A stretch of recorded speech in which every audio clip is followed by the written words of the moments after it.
And we're live. What's going on? Well, if you're an Argo fan, it's been a bit of a rough day. I'm not gonna lie. Don't know if you heard the news, but we're going to be on the road for a little bit. If you hadn't noticed. 2026, it's not looking very promising, is it? But then again, we kind of knew this was coming. But anyway, we're here. We're live. We're going to be watching the Argos and the Elks go at it in about half an hour's time. Thereabouts. I've got my beer here. I've got everything ready to go, and I think we'll get started right away by going into the depth charts. There we go. We'll start with the Toronto depth chart here. And it doesn't look much different from last week. However, we do see a couple guys coming in, a couple guys leaving.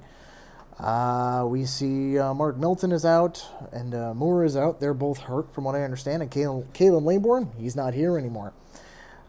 We see the debuts of Spencer Brown and Brandon Dozier, and we also see Kemp drawing in on the left tackle spot there.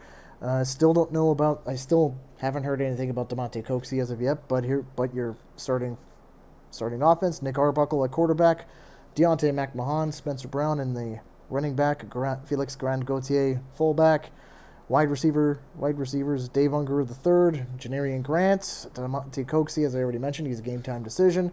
Tavares Daniels, Dejon Brissett, Kevin Mittal, Jake Herslow, your slot backs. In the defense, Derek Parrish, Anthony Lanier, Jordan Williams, Andrew Chatfield, all starting on the line. Cameron Judge, Wynton McManus, and the aforementioned Brandon Dozier making his debut. And then their secondary, Benji Franklin, Darius Branton, Derek Sluka, Teraferis McFadden, and Jonathan Edwards starting on the field side cornerback position. Taking a look at the Elks. Well, you're going to see some names here that you've recognized. Starting right off the bat, Cody Fajardo is going to start today. Trey Ford is in the second spot. Rankin and Javon Leake is your running backs. Green, your fullback there. Looks like Cody Grace, the punter, is not going to be there, so it'll be Blanchard taking over for the kicking and punting duties. There's Javon Leake going to be doing the kicking and punting returns. But then you look along here. Is Stephen Junbar Jr. wide receiver, Curly Gittens slot back, Keon Julian Grant slot back. Those guys are all good players, and they're all good they have all been good against the Argos. But then we get to the defensive line. Let's see: Brandon Barlow, Jared Brinkman, Jake Seresna, Robbie Smith. We've never seen those guys before. And then you got Royce Metier coming in for the free safety spot as well. Like I said, where have I seen those guys before? And it looks like the rest of them all look okay. Like I said, I don't really follow Edmonton, so I know Turf District will probably kick me for saying that, but quite frankly, he's not here. He's at the game, and I'm not. I'm stuck here at home. So, with that all said and done, I'm just going to do some switching around here. There we go. And, I'm going to take a quick little break here, because for some odd reason, I just want to see what my friends are up to. Oh, check that out. Cool. Yeah. Like I said, I'm pretty much doing this for like an audience of one. I hate to say it. But, like I said, we got a long ways to go. But, we can just I'll just get right into the big news of the day. If you guys didn't watch I did make a video expressing my displeasure about the plans for the 2026 World Cup. yeah. I don't have to say anything else other than that. Basically, the plan is it's going to be the 2015 plan. That's pretty much it. It's gonna be the 20. It's gonna be the plan to 2015 plan.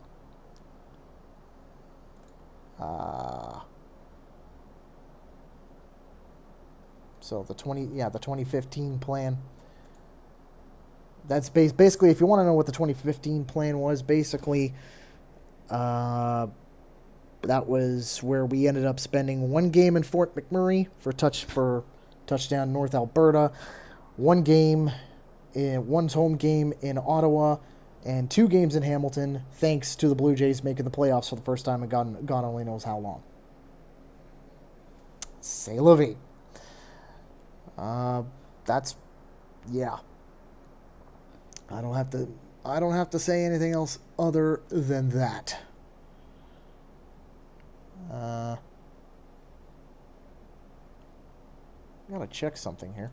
Am I actually live right now, or is it just me?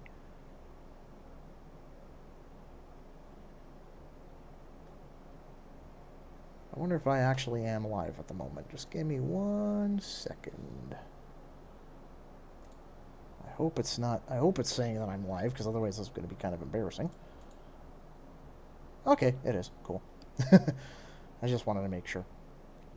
Anyway, so yeah.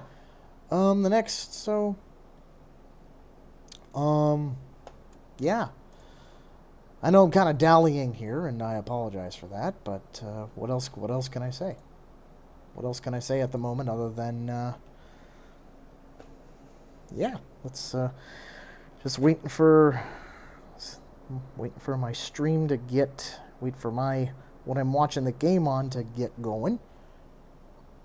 Are you fucking kidding me? Let's see here. If it's actually going to work, or is it going to say, no, you're not, no, it's not ready yet. We're going to find out. So I really don't want to get, I really would rather give the business to somebody else. Just give me 1 second here.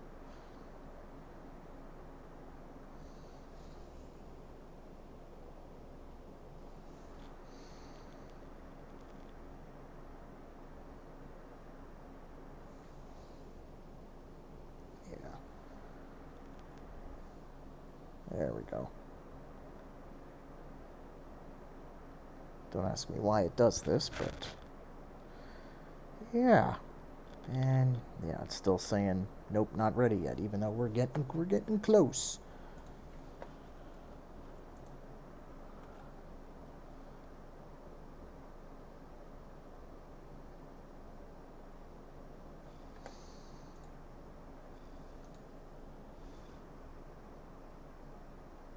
Find it funny.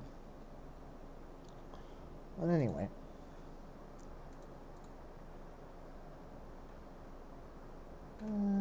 Okay, so yeah, so we're just waiting on the game to get going here.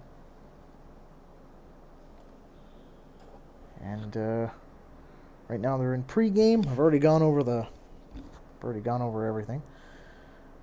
Some of you are probably asking, why the hell haven't I started cracking open the beers yet? Well, that's coming. That will be coming. Just have to give it a little bit of time. I just gotta. So actually, there's something very interesting I wanted to show you guys.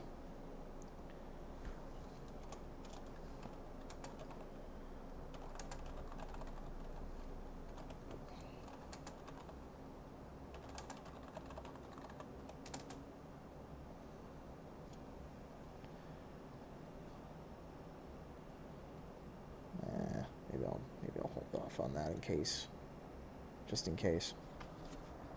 But still very early. Still got a long ways to go. Yeah, I don't care about that. Stop telling. CFO Plus saying that the stream has not yet started. Why is that? We're into pregame. You should be able to fire it up right now. You should be able to fire it up immediately. Because I really don't want to change anything up on these the main system. So yeah, anyway. So, like I said, the 25th, so back to, you could say Project 2015, with regards to the Argos and the World Cup. Now, here's the thing. I knew that this was coming, right? I knew that there was going to be a plan because they need BMO Field for the World Cup. And I'm not saying that it's not important. I'm not saying any of that nonsense. No. Where I go awry with it is what the CFL's and MLSE's plan is. Because you could have gone to, let's say, Brampton. You could have gone to Terry Fox Field in Brampton. If you want to know where that is, that's right on the grounds of Chinguacousy Park. You could have gone there. You could have gone York University even. Now, keep in mind, I don't know what's being used as practice facilities, but York University, you could have gone there. Varsity Stadium at U of T, you could have gone there. Then going outwards even further, if you wanted to go, Alumni Stadium, Guelph. They would have had no issues with having us for the early days of the summer. Same thing with Laurier Stadium, Alumni Field at Laurier. They actually just had their grandstand redone. So I don't see why that isn't considered. Warriors Field at the University of Waterloo. I don't know why that was considered. Same thing with Western University Stadium. I don't know why that wasn't considered. And then lastly, Richardson Stadium. I mean, a lot of people were saying, and I'm one of them, that Red Blacks and Argos at Richardson Stadium would be a great game. And I would say, yeah, because you're like right smack dab in between the two fan bases. So to me, it would make sense. And to many Ottawa fans, it would make sense. So I don't understand why so to me, this just reeks of, say, some bean counter at Rogers saying, you know what, fuck it, let's just steal the home gates from three stadiums that routinely sell 90% of their seats. That's what it reeks of. It reeks of just straight money and to hell with the fans.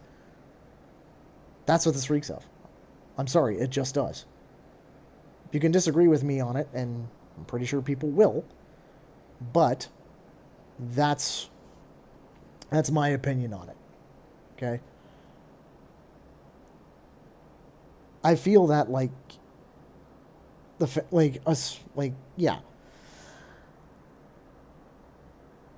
and one big thing that was really off-putting about this was the fact that there was very little, there was just announced earlier today. And now us fans who like to travel to these games, whether normally away games, now have to do double dip for home games during the time that's going to take to not only to switch over from soccer mode, hardcore soccer mode, back to CFL spec. I have a feeling that we're not going to see BMO Field until at the earliest, possibly the CNE, maybe even after Labor Day. That's my opinion on it. That's what I'm thinking is going to happen. More than likely, I'm thinking I'm wrong. I hope I'm wrong, but what are you going to do? That's all there is to it. I honestly, this is, like I said, this was very, very frustrating to hear, because, I mean, us all the way from the graybeards to the mid-level guys like myself to the new people that have just come on board this season. I can already tell you they're probably going to lose season ticket holders because of this. They're going to lose season ticket holders. They're going to lose a lot of people that normally come to the games because they're going to have to go to, they're going to have to go to Hamilton. Or they're going to have to fly out to Winnipeg or to Saskatchewan. I already knew that next year we were only going to get one home game against Hamilton anyways. But now, that one is turned to 0 because of what's going on here. Look, this is where... like I said, this was very, very annoying to hear, because now also, one thing you have to realize as well is the competitive aspect of it. Hamilton, especially when the Argos come to town, is very hostile. Winnipeg, they are quote unquote the loudest fans in the CFL, and that's a reputation they've gotten. Saskatchewan also can be hostile. Never happened whenever I've been there, but they can be a hostile crowd as well. They've got the stadium to intimidate, let's put it that way. So very easily I can say, okay, so both games, so right off next season, both games against Saskatchewan, both games against Winnipeg, and all 3 games against Hamilton. So we're going to start 7 losses in the hole right off the bat. And that to me is very, very annoying. Very annoying. To hell with competitive balance, right?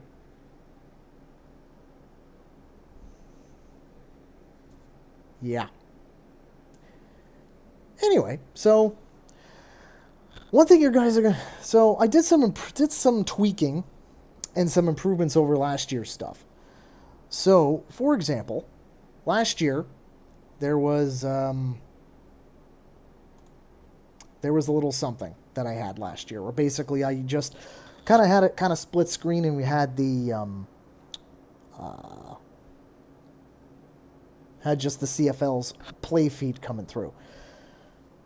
That kind of failed, to put it bluntly. It didn't work out the way I'd hoped. So, debuting today. Ready?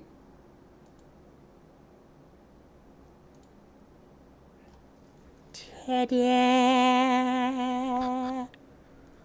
I made a score bug. Isn't that neat? I made a score bug. And the best part about it is I actually have it in the colors of what the teams are wearing today. So, in the case of the Argos, they're wearing the away whites with the Cambridge pants and socks. Edmonton's wearing their home forest greens with the golden yellow. So, I don't know. I'm proud of it. I'm very proud of it. And it's basically, as the game goes on, I'll be updating that as we go along. So yeah, that's pretty much the way we're doing it right at the moment. So just want to make sure I get that set up, considering I forgot to do it before.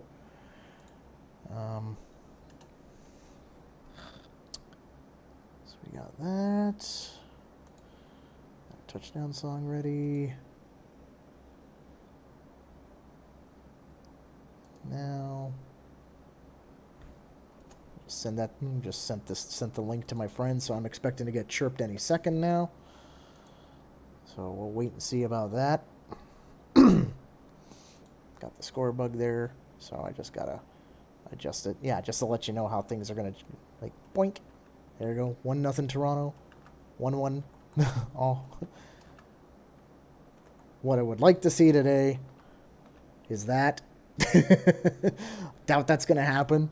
What's more than likely going to happen is going to be that.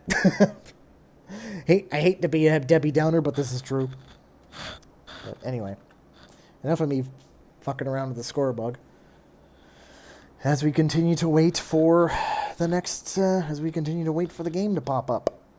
So, if anyone's watching this, which I highly doubt right now, but Just waiting on... I'm hoping CFL Plus is going to fire up very, very soon. If not, I'm going to have to use a different browser, which I don't want to do. But I have a feeling I'm going to have to. I didn't even check the weather in Edmonton. What's it like over there? I heard it was rather chilly from some people I know. But let me have a look-see. No. Oh, excuse me. That's the pizza that I had earlier today.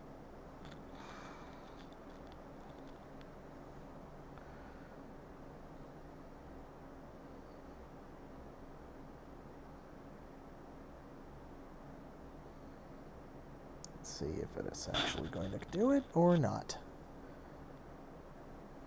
Yeah, screw it. Screw it. Let's just go to this place that I would normally go to, and that is... No, not there. There we go. Yeah, I know. I'm derping around on my phone when I'm supposed to be talking to all of you. Yeah, I know. But how else do you... There we go. Edmonton. Really? There we go. Edmonton, Alberta. Let's see. It is... Woo! Man, when I say... When I say it's the land of ever winter and never Christmas, man,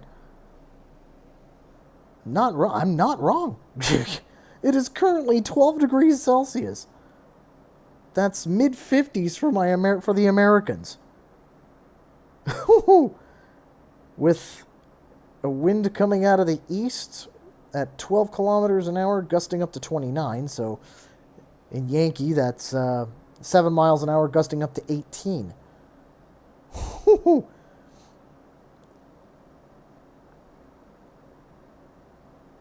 And it looks like has it been raining?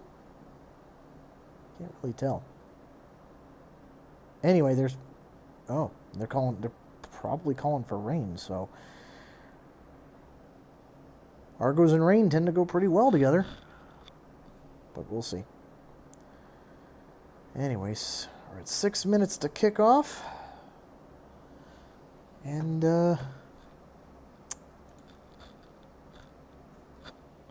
yeah. Hooray, hooray. Damn it. Why is it telling me that the stream isn't fucking firing up yet? What the hell? Is it just me, or am I using the wrong browser? Do I really have to use Chrome for this nonsense? I really don't want to use it, but I might not have a choice.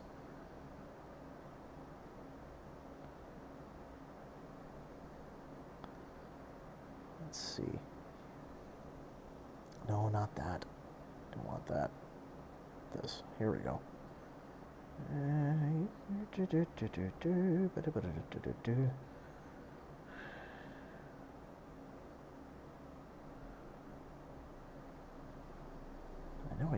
Did I actually uninstall Chrome off of this thing? Hope I didn't. I was pretty sure I didn't. Huh.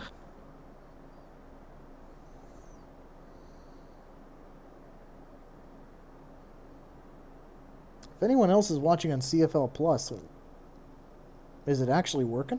Or is it just me being, or is it just screwing up with me?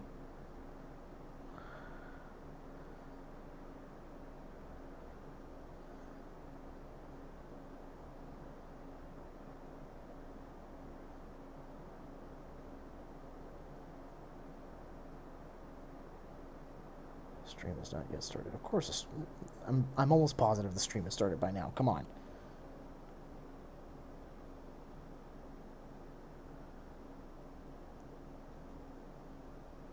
All right, hang on. This is what I'll do.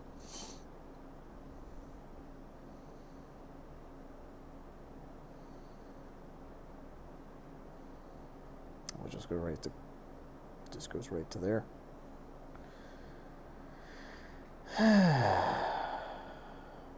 CFL Plus.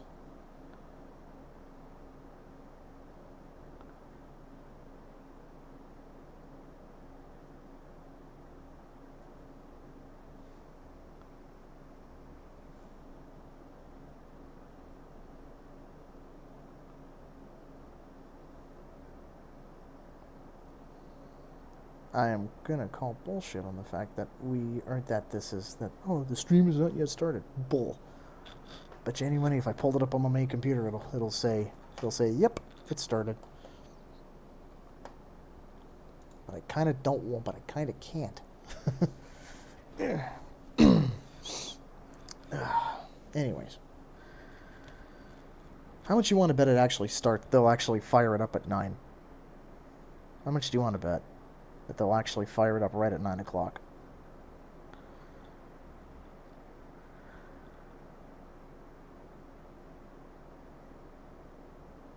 Which would be very annoying, but, well, c'est la vie. Really?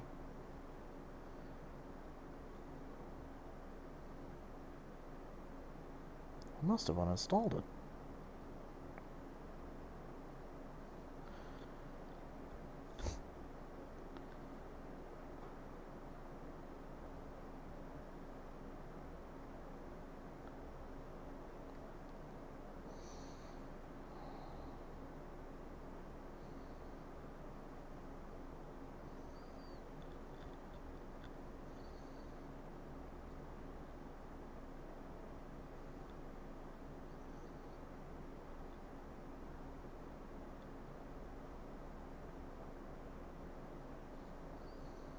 Random people fall.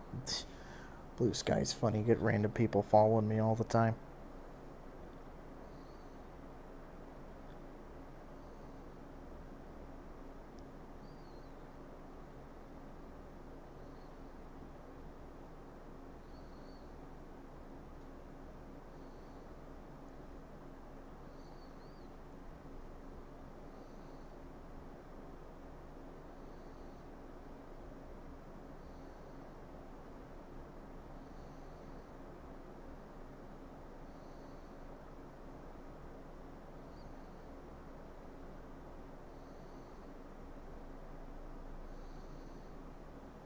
Okay.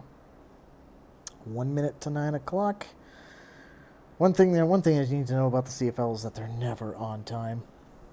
So even though we got 1 minute to 9 o'clock, I can guarantee you they're just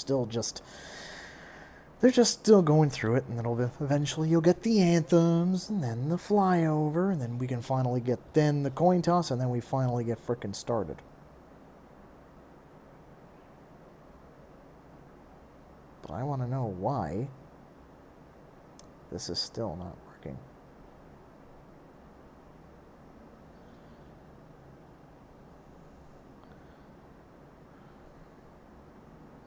Hang on, maybe I'll try a different browser.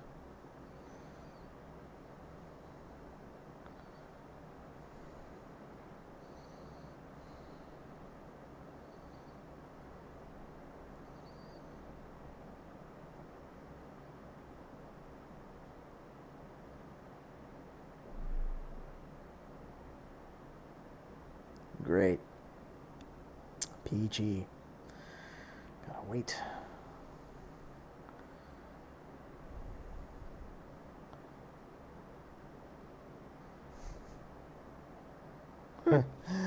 Oh, my friends are funny.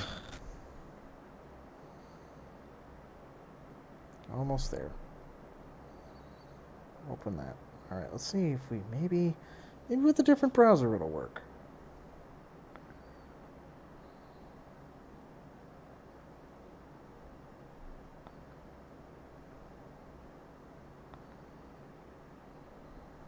Okay.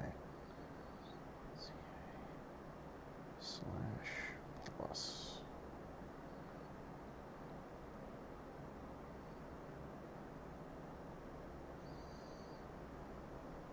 Thank you.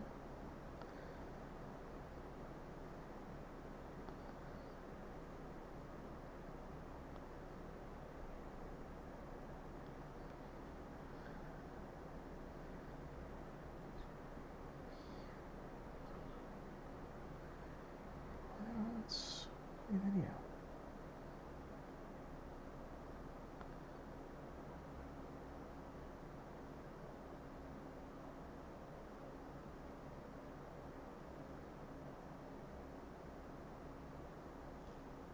Okay.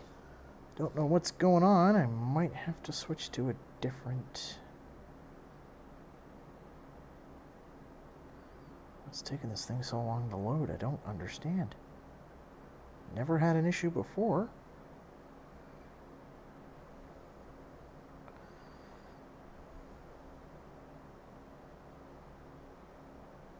You're going to force me to use a different... Force me to sail, aren't you? Yeah. Okay. So, back to here. Alright. Yeah, alright, y'all made me do what I don't want to do here. It's obvious that by the time I get this thing up and running, we would have kicked off already. Wouldn't surprise me, let's put it that way.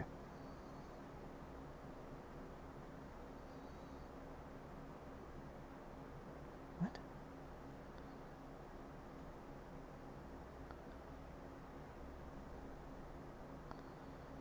Oh my god.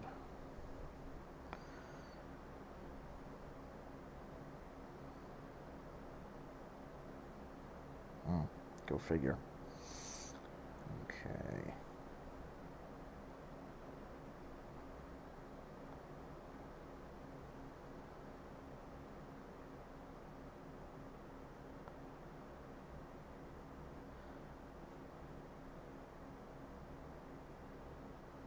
NFL Network.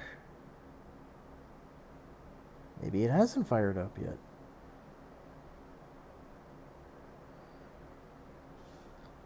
Huh. This is weird. Let's try again.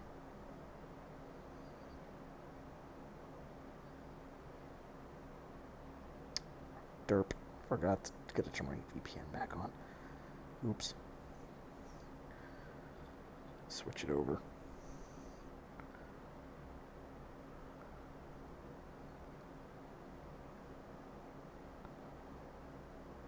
There we go. Now we're running. Woo! All right. Cool. So now I don't necessarily want it going super loud because of reasons. Oh, hey Maverick, how's it going there, brother? Trying to get all of your friends? Not exactly. Trying to get the game running on my phone here. But I got it working. Turns out, as always, the CFL's late. So hope everything's going all right with you. Because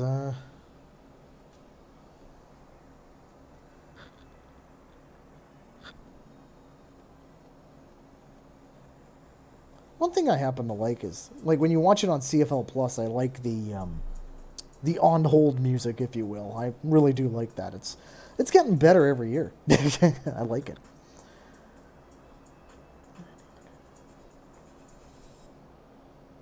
So now I've got everything all set up. Everything's all good to go. There's only one last thing left to do, and I gotta wait for the kickoff to happen to do that. So.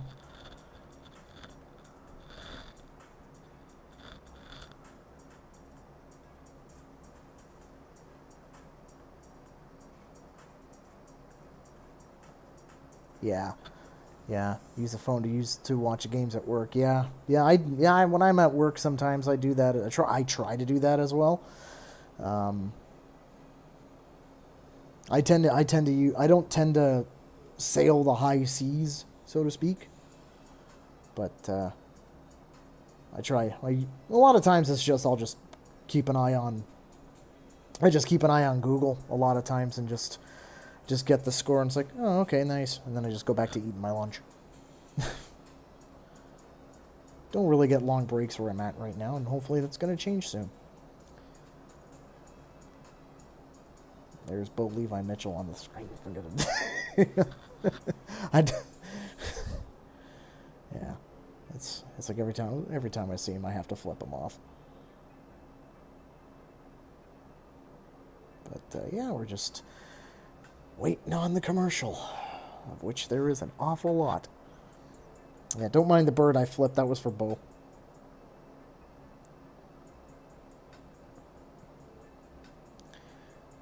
Ah, I use TSN Plus. Yeah. Yeah. No, I see. I would like to, but I mean, the thing about TSN that I don't like is the fact that they've taken out the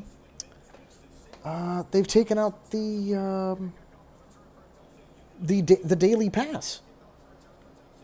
I would prefer to have the daily pass, but anyway, looks like we're just about to get underway here. So I'm just locked and loaded here. Don't mind me. Nice little beauty shot of. We got Dustin Nielsen on the feed tonight. Isn't that lovely?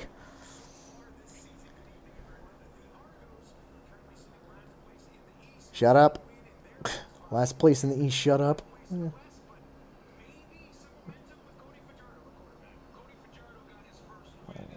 I don't know if you guys can hear that. I hope not, because I don't want anyone shutting this. Don't want anybody shutting this down. I'm just starting out. I don't want to get any strikes here.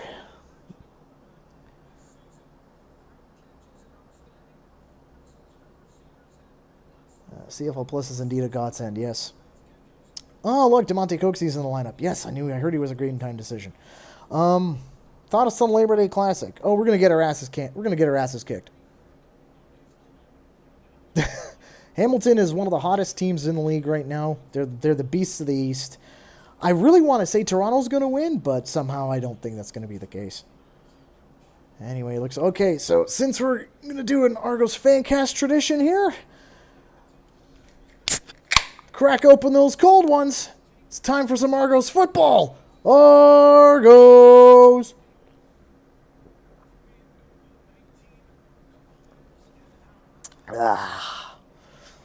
All right, let's just get this set up. There we go. And we're underway in Edmonton. Looks like Janarian Grant gets it. He's making some moves. Doesn't get that far. He's about the 16, 17 yard lines. Argo's going to start it off. Nick Arbuckle warming up. Well, there's somebody who's actually improved a lot over the course of the season, in my opinion. I know a lot of people still give him a lot of...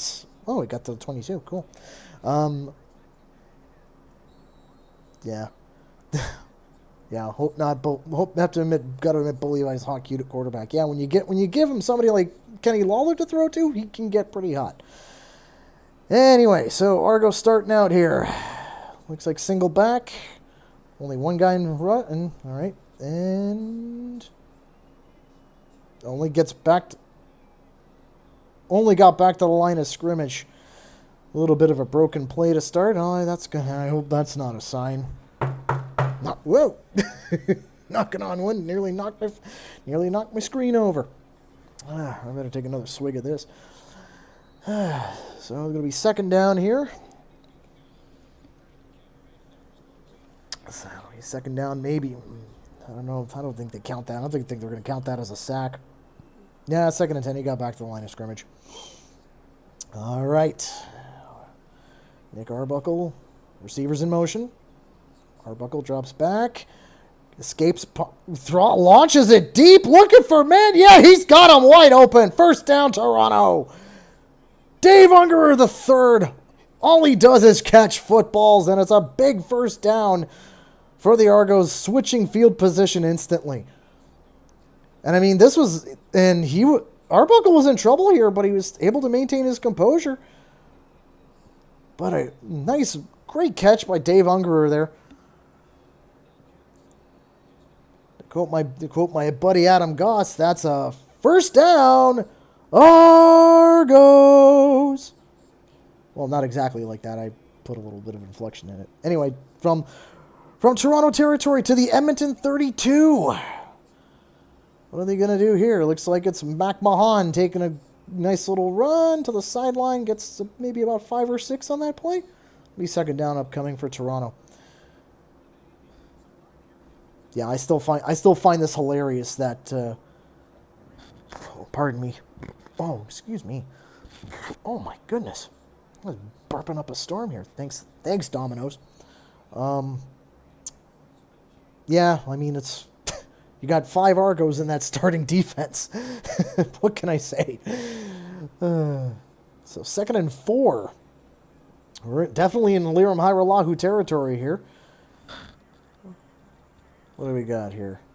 Back to pass. Arbuckle in trouble. Lobs it out. Finds Coxie. He's got room to run to the 10. Oh, gets his knees taken out from under him. Big hit there, but it'll be a 1st and goal for Toronto. Hell yeah. Let's go. They're gonna be able to test out this score bug pretty early. Nice move by Okay, so Barlow was pressuring. There's a nice little lob to Coxie. Turns that man inside out, and then ends up getting taken out at the knees by Jackson.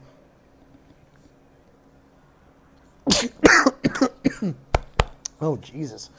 1st and goal from the Edmonton 7. Arbuckle lobs it to the corner. Oh, just out of reach of Coxie, incomplete. Very, very close. Arbuckle's confidence is improving. He's making better decisions. Yeah, he is. I mean, it seems like he is just getting... Seems like as the season's wearing on, he's getting better, which is great. Coxie is definitely a threat. Oh, yeah. I mean, 2 games ago, he had nearly 200 yards in receiving. Oh, he had one hand on that. 2nd and goal now from the Edmonton 7. Let's see what Toronto does here. Arbuckle back to pass. In trouble. Lobs it over. Off the post? Did he just pull off did he just do it? Yeah. He just did his best Cody Fajardo impression there by hitting the post.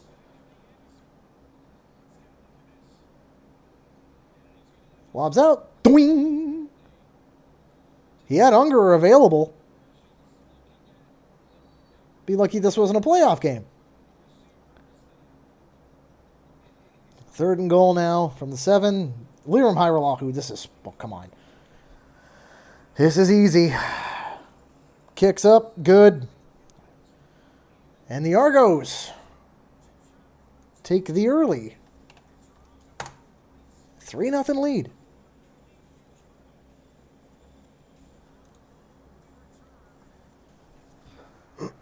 Honest opinion here. How's the score bug looking?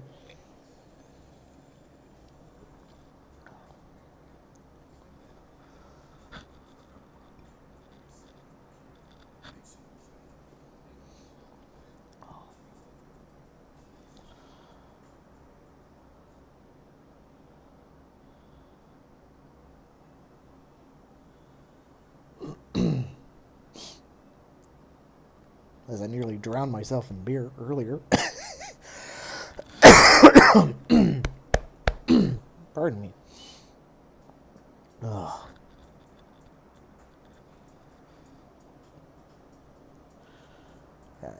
I tried to go for the TSN style with the score bug. Well, at least not the current style, the previous one, because it was easy.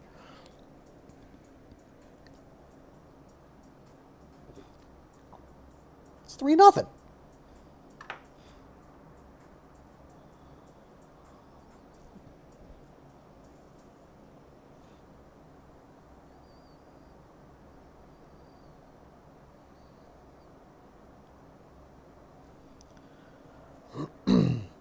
Anyway.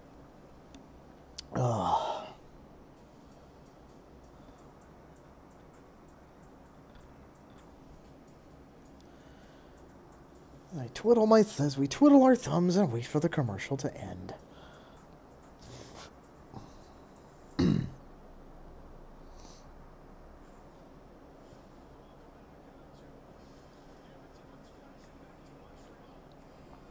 And looks like we're about to come back.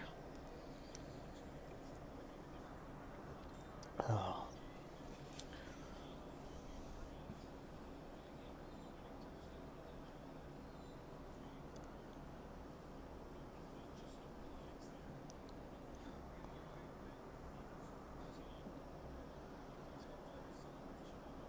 Right, Cody Fajardo is always a threat. Here we go. Starting from his own 40, 1st and 10 for Edmonton. Back to pass, and ooh, almost. Almost, but incomplete. It'll be 2nd down upcoming.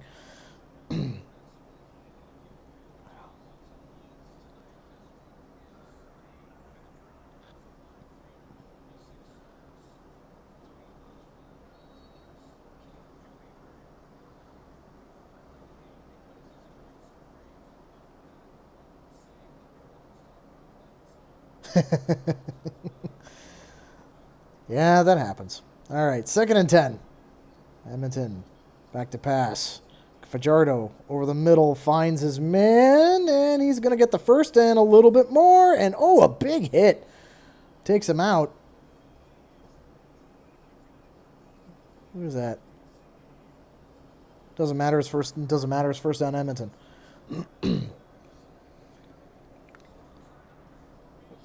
I thought they would have had him much sooner than that, personally. Thought Winton would have had him there. I thought McFadden would have had him there, and had to be Derek Sluka coming out of the clouds to drill him. Oh, he's able to fend off Judge pretty good there, though. Good on him. 1st and 10. Running play. And we'll see. So I see some laundry coming out there. It'll be. Question is, who's it on? This is the guy who starts a Ben Major. One of the few referees I actually respect. Face mask Toronto. Thanks, guys. Thanks, Jordan. Why are we cheating? Just gifted them a free 15 yards there, dumbass. Well, yeah, you gotta call that. Come on now. That was dumb. That was dumb. 1st and 10 from the 29 now. Go figure what we did in one play. They needed penalties in order to do. Whoa! A little bit too high there for him. Benji Franklin right there on the coverage. Incomplete. It'll be 2nd down. Yeah.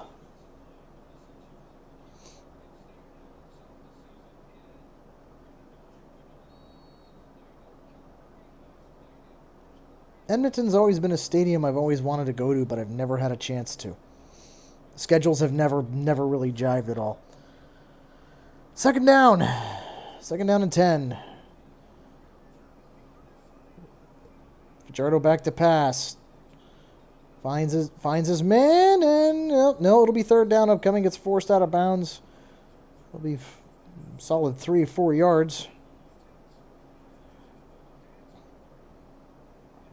Hang on, who's that who got it? Oh, Keon Julian Grant got that one. 3rd and 4. Looks like it'll be a field goal upcoming for Edmonton.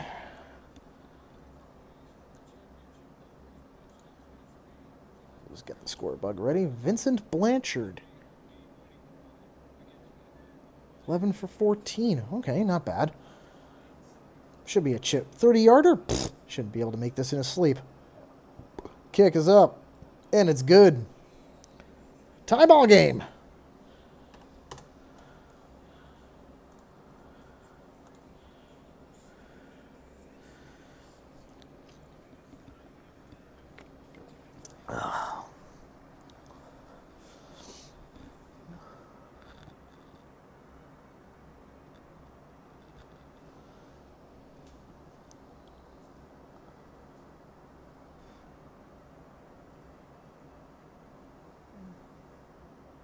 And Toronto will be getting the ball back at the 40, so good start.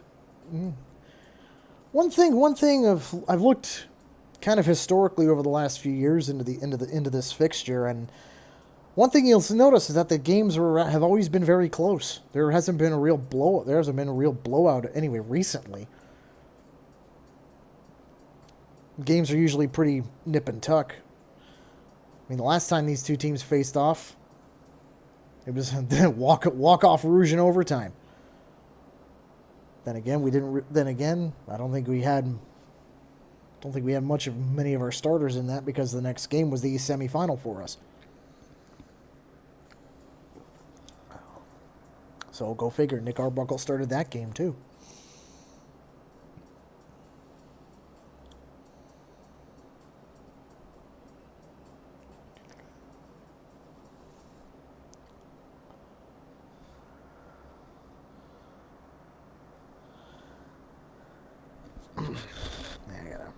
Hang on. Got a niche.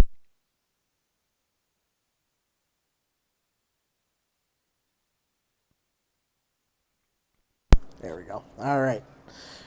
All right, we're back.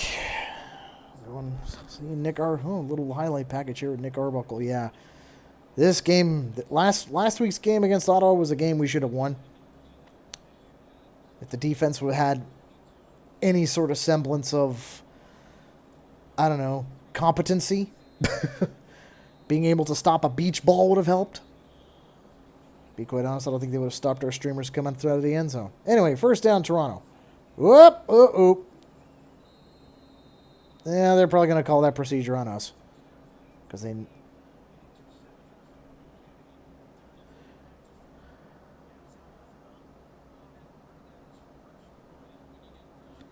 I bought last week an Argos cap from Princess Auto. It's unique with both the Princess Auto name and the logo with the Argos and CFL. Really?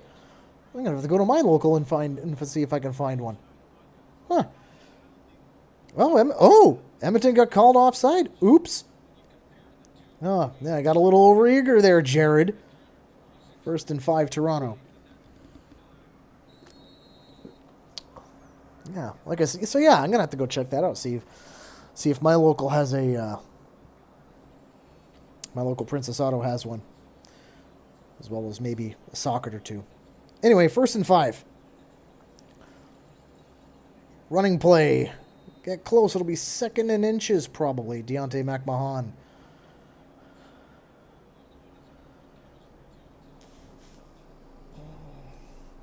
Two? 2nd and 2? It looked like inches to me. Oh, they're going tempo here.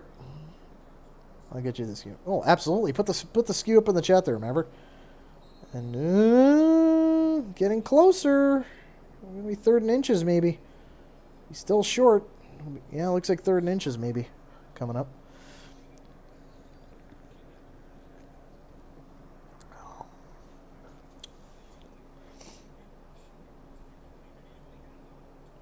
Is that the 3rd and inches, or it'll be 1st and 10? You know, 3rd and inches. 3rd and short.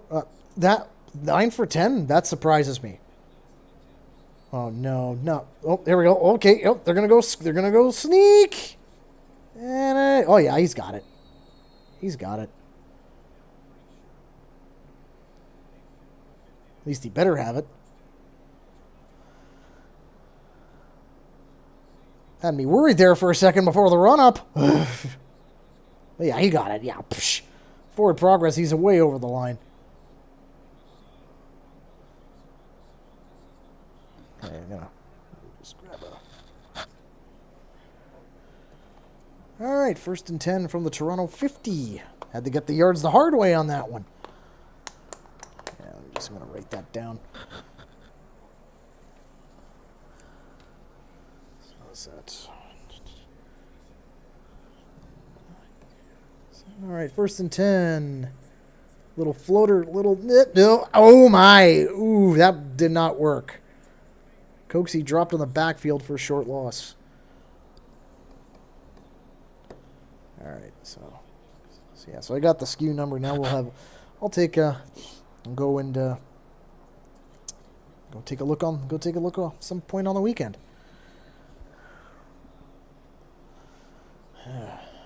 Looks like maybe a 2nd and long situation here. Well, 2nd and 10. He didn't gain anything, but didn't lose anything, so that's all right. Going to be passing down here, though. Back to pass. Arbuckle throws it. Can't find the man. Can't find Tavares Daniels. It'll be a 3rd down. Haggerty going to come out to punt. Aussie, Aussie, Aussie! Oi, oi, oi. Yeah. I mean, Arbuckle had it was a good throw. I just went through and just mistimed it and mistimed the catch.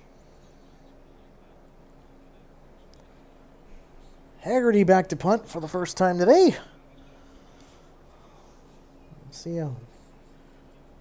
And oof, got close, but that's a better kick. That's some better coverage.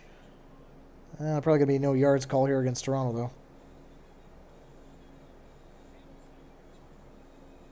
And we're not gonna find out because we're going to commercial.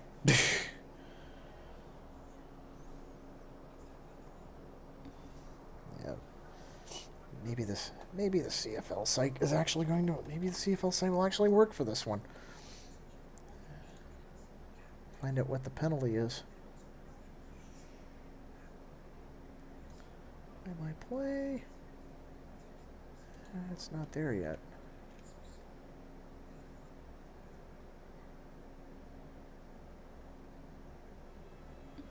Yeah, they haven't caught up yet. I'm not sure what the penalty is.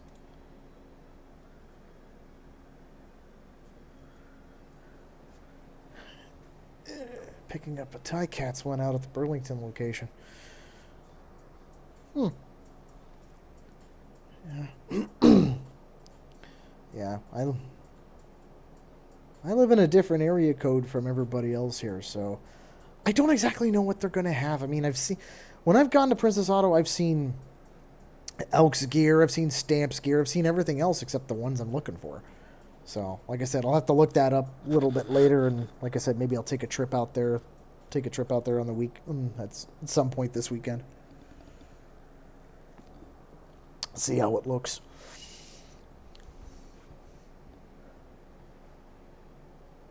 Game tracker is up. The game tracker is up. The question is, they haven't. Oh, there we go. Haggerty punt. Javon Leake 7 yards. Penalty Toronto for holding. Okay. Weird. Why the hell are we holding, guys? Shouldn't have to cheat. Yeah, the reason why I got the score bug is because the game trackers last year when I was doing these live streams, the game tracker was ineffective. Okay, so anyway, first down for Edmonton. Nice little run there. Probably about 5. Looks like about 6 yards maybe. Based on where he went down, maybe 6 yards, 7, something like that. Either way, it was too much. 7. So 2nd and 3 coming up. Either way, it was too many yards. I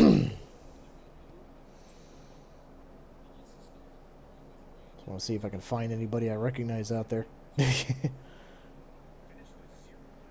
Another run play coming. He's going to get to the outside, gets the first, and then some. Look out, Derek Sluka back there.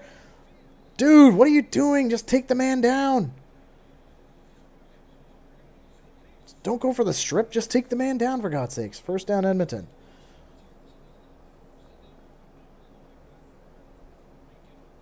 Looks like a nifty little counter play here. I had Winton beat. Here comes Sluka out of the clouds, but he gets fended off.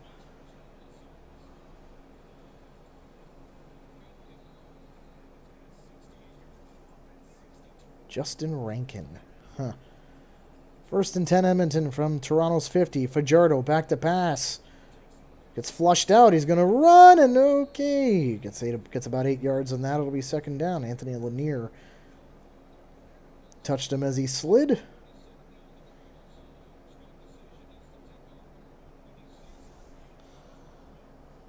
So yeah, comes back to pass there. Pocket kind of collapses. Takes off. Slides, and Anthony Lanier. Was no malice in it. He just touched him. Right there. Swat. Just kind of didn't need to follow through the shoulder or anything. 2nd and 4 from the Toronto 44-yard line now. 4:31 to go in the quarter. But game tied at 3. Toilet Bowl 4.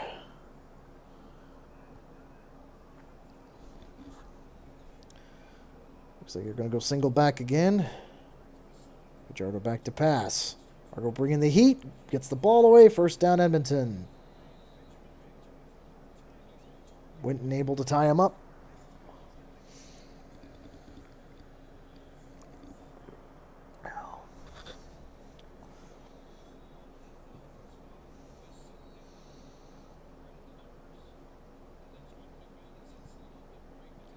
We're listening to the X's and Argos this week. Ben Grant saying that this is a must-win game. Empty backfield.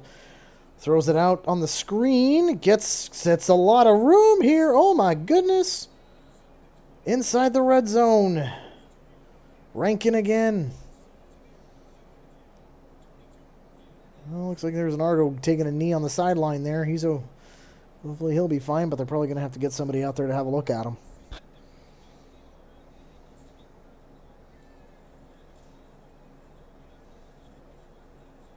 See Winton there. He gets beat out.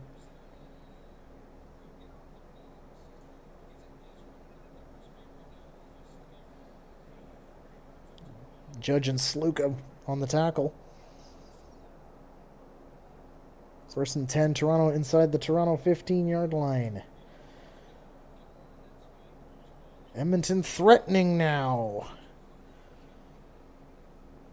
But looks like they're taking a brief break here because of an injury. Just can't really... And it's Winton. Yeah, looks like it's Winton McManus who's down. But yeah, that's Winton McManus, so he'll have to come off. Or rather, in this case, where he went off, he'll have to stay off.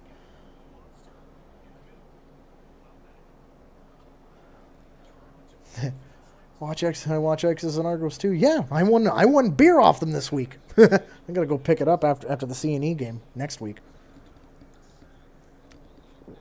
Let's see, how did Wint hurt himself? Looked harmless. Let's see here. There he's running. Looks kind of non-contact there. 1st and 10, Edmonton again, this time inside the Argos red zone. Receivers in motion. Twin backs. And the play gets blowed the hell up. Brandon Dozier, welcome to the Argos, man. Ugh. That play's going backwards.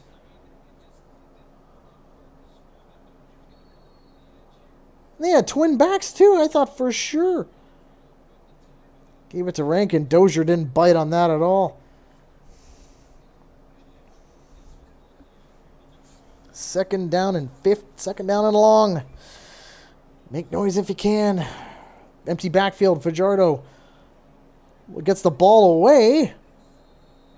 But it's going to be 3rd down upcoming because they didn't get anywhere near where they needed to get. Keon Julian Grant with the reception.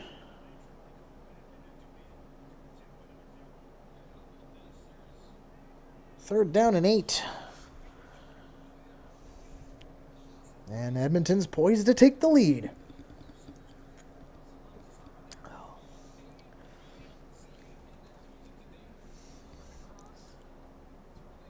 Be quite honest, I'd rather see them give up field goals and 20-yard attempt. That should be easy.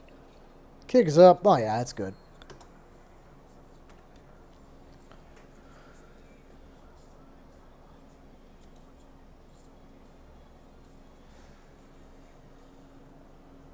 Six to 3. The games are like this early, I tend to go into hockey jokes. Oilers 6, Leafs 3. Let's approach the end of the first period.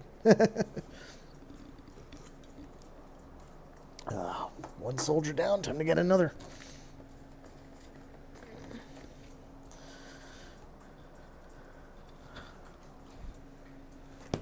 There we go.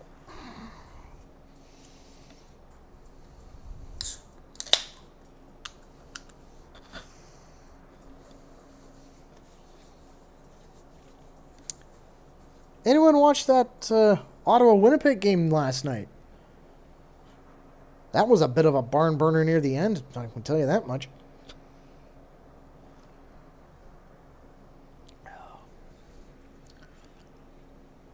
Ottawa comes back and just leaves it on the boot of Sergio Castillo, and he boots it through, and Winnipeg barely escapes.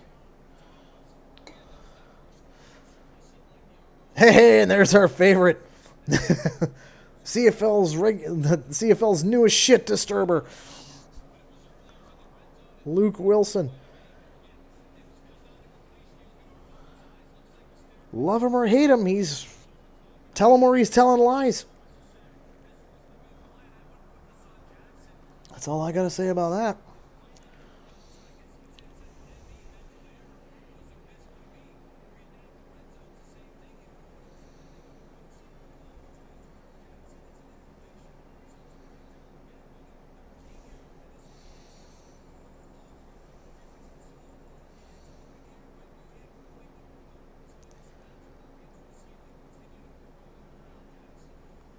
All right, Toronto gets the ball back, 1st and 10 from the 40-yard line. Deontay McMahon. 3, maybe 4? There's a reason why Adam Goss doesn't use me as a spotter. Because I'm blind as a bat. I got 4 on it. 2nd down and 6 upcoming.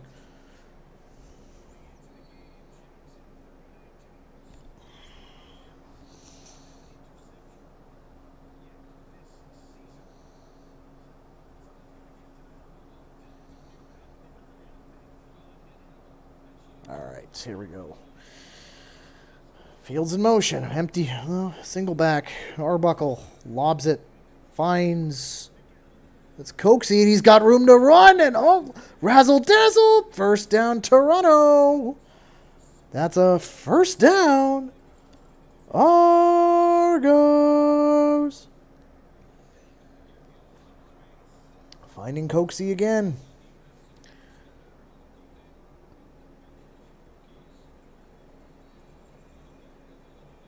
Gonna say it right now. DeMonte Coaxey, he might be the first to hit 1,000 yards this season.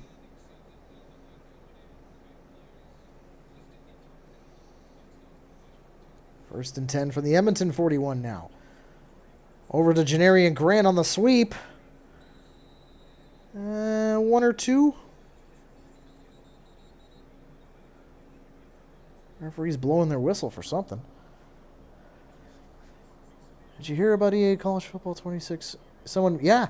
I did hear about that. It was what was it? Nelson Hackenwich out in Regina did that. Looks like he did a very good job. Unfortunately, for me to get that game is going to cost me about $700. Considering I just bought a brand new computer, that's not going to be happening anytime soon. Final play of the quarter. 2nd and 8. Arbuckle in trouble. It's hauled down. It'll be 3rd down and something. It won't be a sack though. As the quarter comes to an end, Brandon Barlow on the tackle. Although to be fair, okay, so back to the college football thing here. My buddy, he's got college football, and he told me that. He told me that he changed the Argo Stadium to, I think he made it Kroger Field, in Kentucky's home stadium, Kroger Field. And based off of the designs, I thought Navy's was perfect. And I'm just saying that based off of the way the stadium designed, how they have like the U shape, and they have the south end zone and the 2 main stands there. So very similar design to BMO Field. So that's what I thought. So we're back into commercial. I need to change the quarter here. There we go. I love this score book. It's so awesome.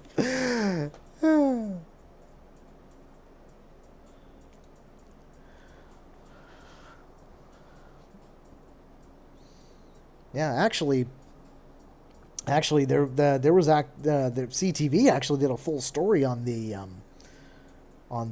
college football thing, which is great.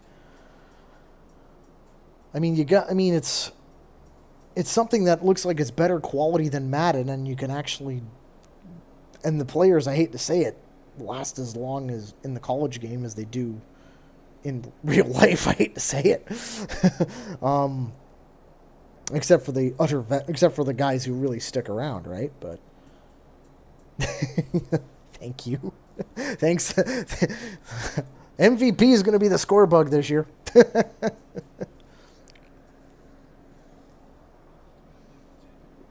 All right. Well, if you take a look at the stats, it's not bad.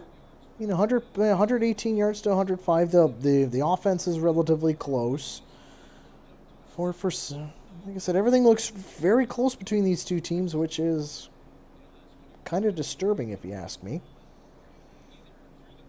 Because this is a team that we need to beat. And I know going into this, Edmonton got their heads big. They got full of confidence. Edmonton's full of confidence right now, and Toronto, well, isn't. 3rd and 7. Here comes Liram Hajrullahu to start the second quarter. 45-yard attempt. It's his range. Kick is up, and it is good. All square once again. Ta-da!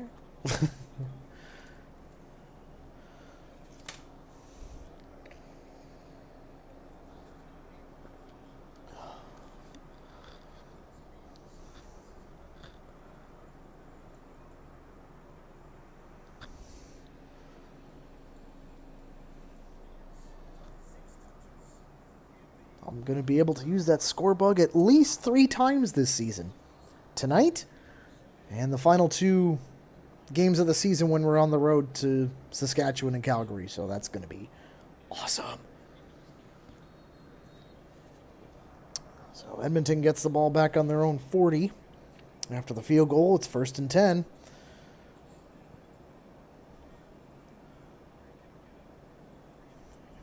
Twin backs. To Leak. Not escaping Cam Judge, though. It'll be 2nd down. 2nd down and probably 6.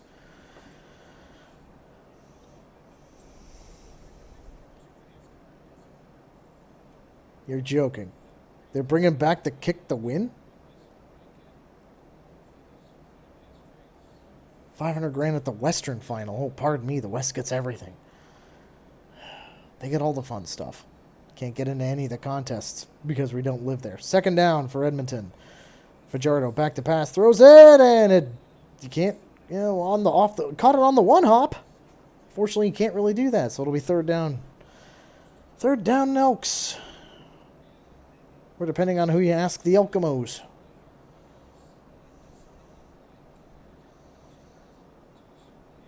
That's just based off of. Just based off of what the owner wants. I think it's only a matter of time before they drop the Elks, in my opinion. Back to punt. And it goes out of bounds. It's on the one hop, though, so I think that's legal.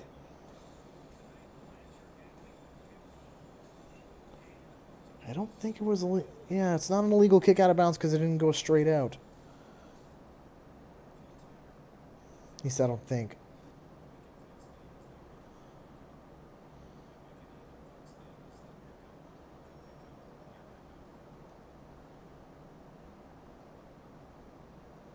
Okay, that commercial was actually kind of cool. They showed a commercial for OK Tire, and you had a truck on a flatbed. And the other flatbed is on a much bigger flatbed.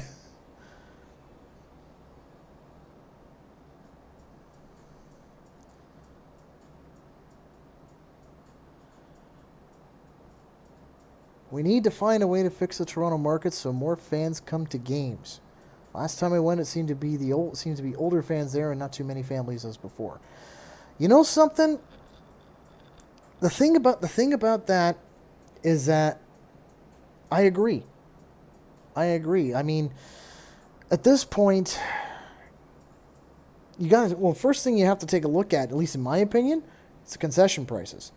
The fact is, I mean, especially in this, I mean, I don't want to go too political, and I'm not going to, but in this economy nowadays, charging $7.50 for a bottle of water when you're charging $7 for a beer, like, come on, you should not be charging exorbitant prices for concessions. The Atlanta Falcons down south are doing it right, where they're not charging stupid amounts for it. So that to me is one solution: lower the concession prices. And I mean just on on the family based stuff, you know. Anyway, first and 10. Looks like a fault. Looks like a procedure call on Toronto. Yep. Yeah, legal procedure for Toronto will be first and Darius Sirocco, whom we don't see that often anymore.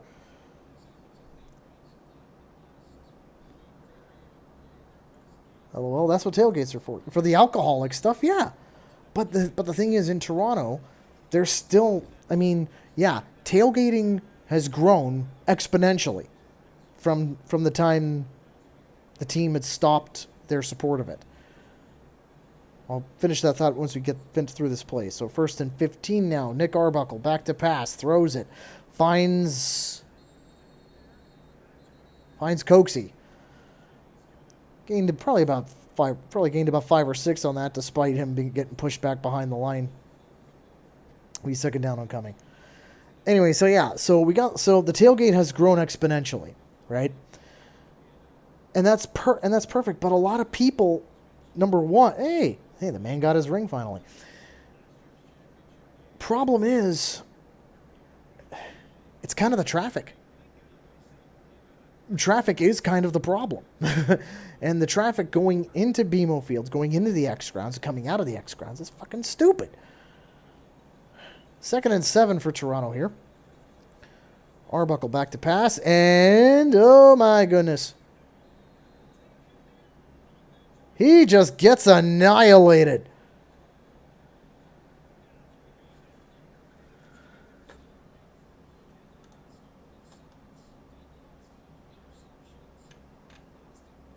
Cordell Jackson coming out of the clouds to nail him. That was just that little thing was just enough to stop him.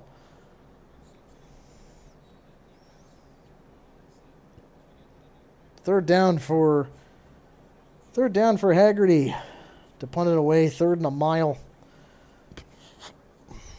Lost 7 yards on the sack. Haggerty launches it.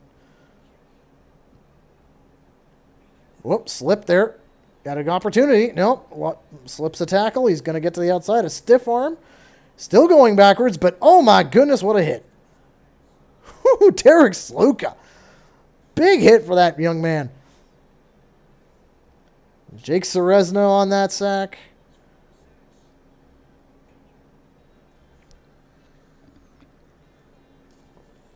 Anyway, where was I? Since we're going into commercial.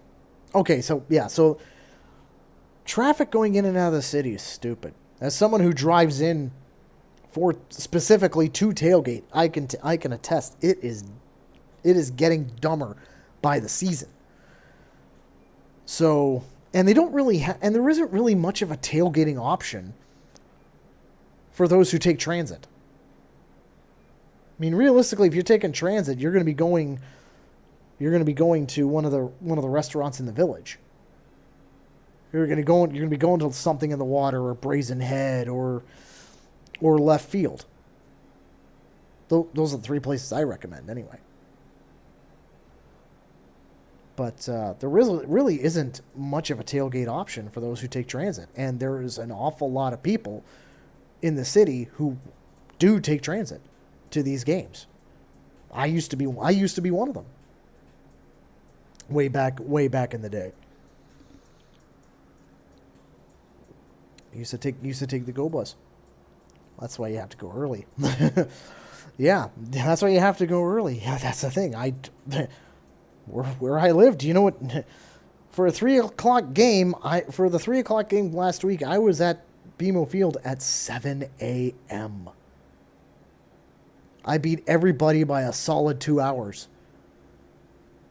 Even the people who come super, super early, I beat them by a solid 2 hours. I was bored as hell.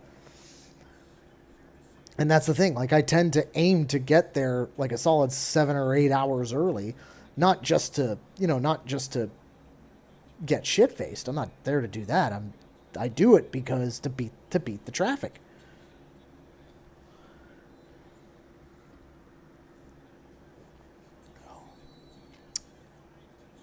So Edmonton now, from their own 14. Running play to start it off, and Winton McManus out there. Okay, that's odd. For a team that has a really shitty run defense, you're able to stuff them there. How come we can't do that against fucking Dan Adeboboye and William Stanback? Why can't we do that against a lot of other teams? But anyway, 2nd and 11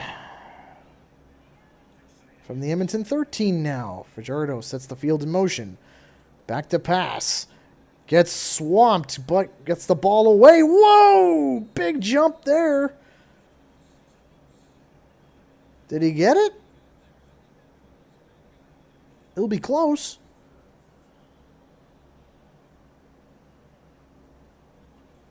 Must live quite far. 7 a.m. arrival for a tailgate. It's not the fact that I live far. It's like I don't live that far away. At least I don't think I do. Because I know there are people that come out from much, much further afield than I do to come into the city. It's just the traffic once I hit a certain point. It's like once I hit the 427, some days it's the 427, other days it's 401 and Mississauga Road. Like, oh, did he pick it off? Well, here I am talking about traffic, and looks like the Argos picked it off. That is a pick. Nice. Was that Wint? Oh, don't be mad, Cody. You're doing great. So Winton McManus here. Don't mind me. I'm blind. Like I said, I'm blind as a bat. So Fajardo escapes the sack. Oh, nice. Winton McManus, beauty. Way to go, Wint. Question is, did he... And yeah, he did have possession of that ball all the way. Way to go, Wint. Argos get the ball back in great field position for the offense to hopefully not fuck it up. First down. Fajardo off the play action. Lobs it over to McMahon. Slips in the turf. That's pretty close, but it'll be short.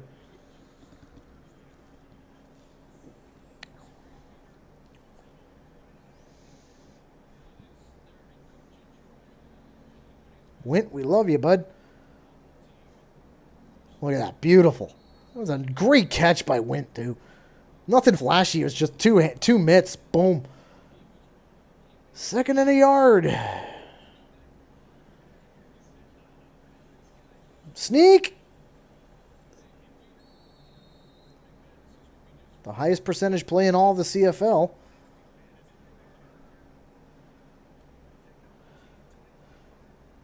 I'm actually quite surprised they're actually calling sneaks now, considering that they would normally run out of shot. They would normally do a run out of shotgun on that earlier on. But hey, they're actually learning. I'm happy.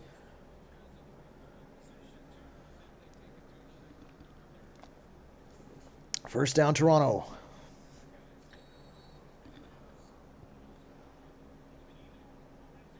Break out those oars, boys.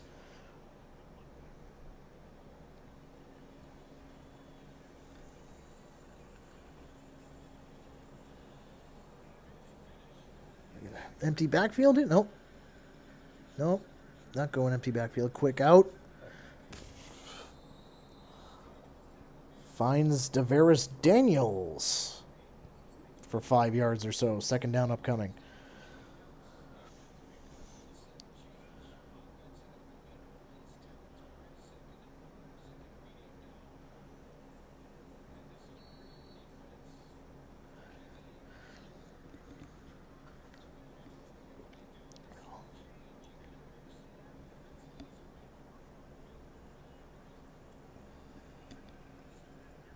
That's annoying. Fly in here. 2nd and 5. Little basketball play there. Gets it to McMahon for a first down. Argo's pulling together now.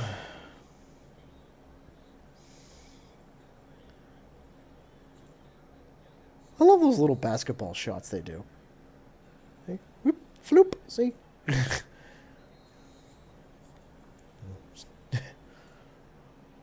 Floop, Kobe, first down. Yeah, he did, yeah. It's a big hit. Yeah, he did take a bit of took a big knock there. Inside the red zone now. Throws it, oh no!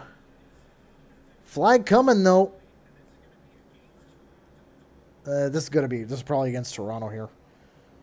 Probably holding or something. Yep, holding Toronto. 10-yard penalty, repeat first down, Greg Vandal. Stop cheating, bud.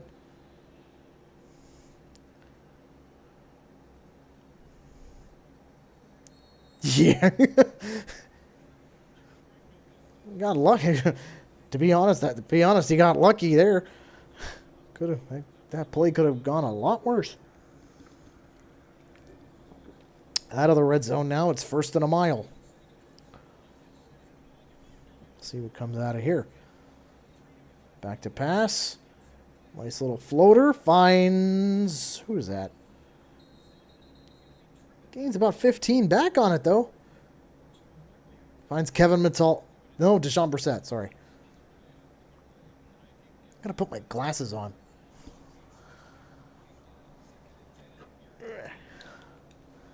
See if this makes any difference at all. Oh, that makes things a lot. Yeah, nope. No, doesn't make any difference at all. If anything, it makes it worse. 2nd and 7. I thought I got 15 on that, but that's okay. 68% of offensive plays have been passes. Well, no shit, Sherlock. What do you expect from the league's worst run? Well, going! Oh!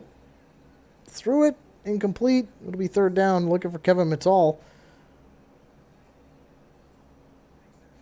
Trying to say he was interfered with?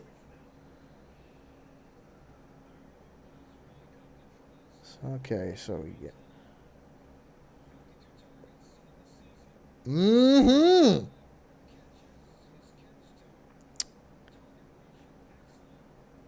He's got a case for it.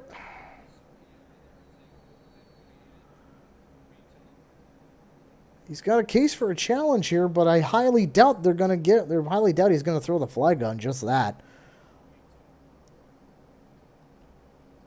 Knowing the Dinwiddie meme, and he ain't going to do it. Hiralahu back up. Good. 9-6. Imagine this game was won only by special teams. Perish the thought. Perish the thought. I've got the touchdown song loaded up already. I don't want to waste it.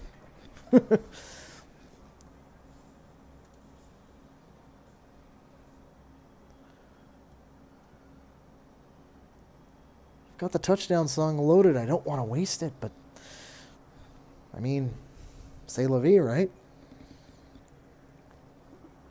Oh.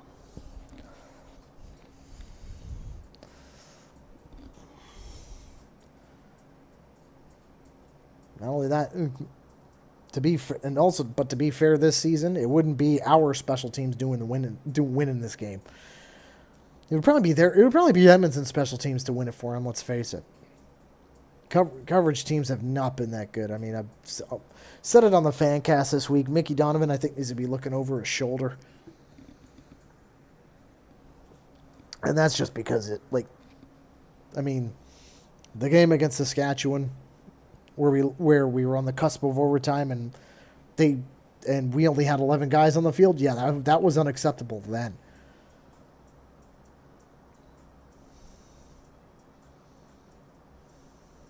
So, well,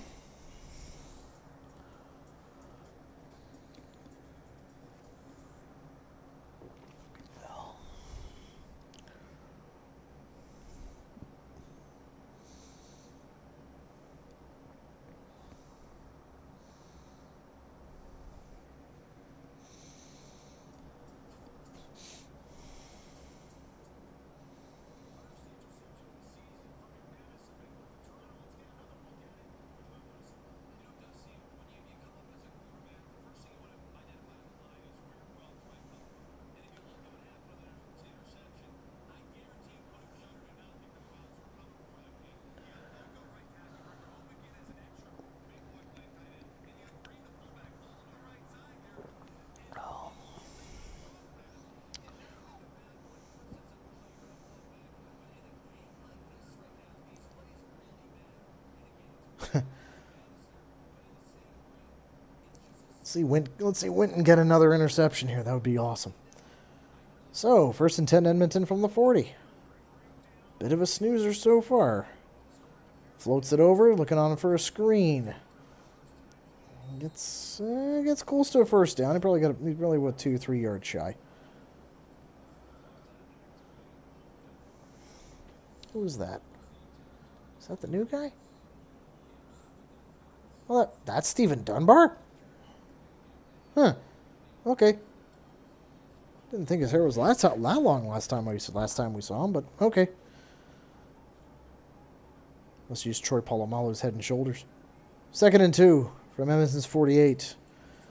Running play gets absolutely stuffed. Jordan Williams, the Man Mountain himself,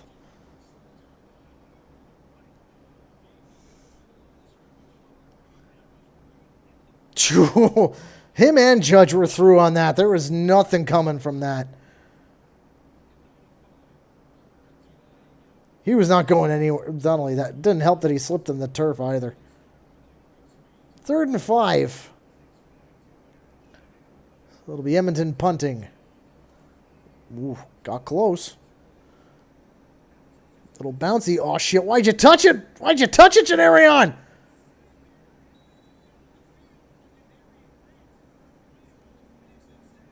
Why'd you do that, son?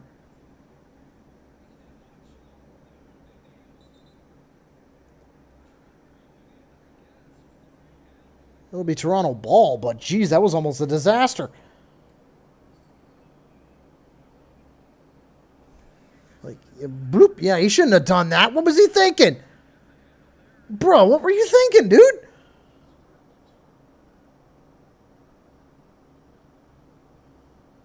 He's way better than that. Anyway, 1st and 10 from the Toronto 12 now. This will probably be probably get at least 1 or 2 off before the 3-minute warning. Let's see what we do. We'll see what happens here. So, probably going to be a pass. Let's face it, single back.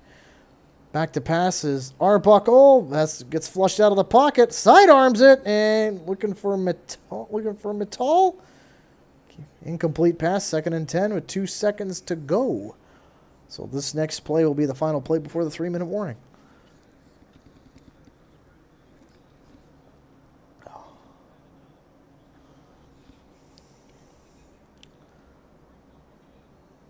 Deep in their zone, going to be a long drive. If they can get a first down here, it is going to be a long drive. But anyway, final play before the 3-minute warning here. 2nd down and 10. Look out! Oh, screenplay. Don't know why you would call that. You only got 2 yards on the play, so it'll be a 3rd down. After the 3-minute warning, it'll be 3-minute warning now, but it'll be 3rd down and probably an 8 or 9. I don't know what McMahon would like. The play calling is a little boneheaded on that one. I don't like it.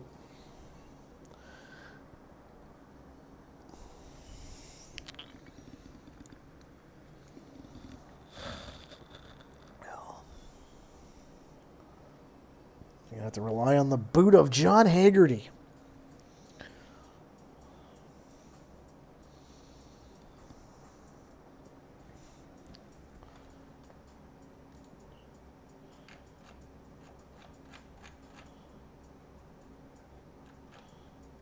Don't mind me. I'm just gonna check something here.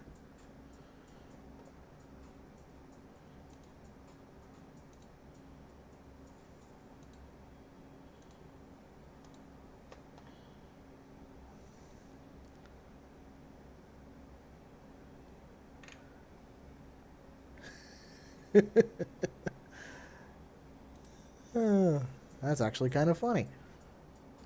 Apparently,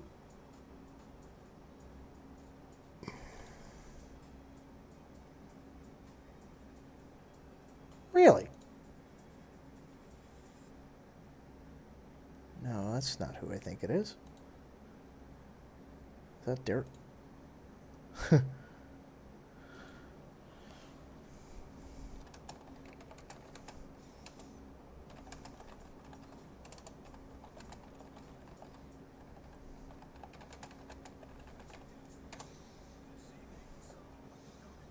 All right. So.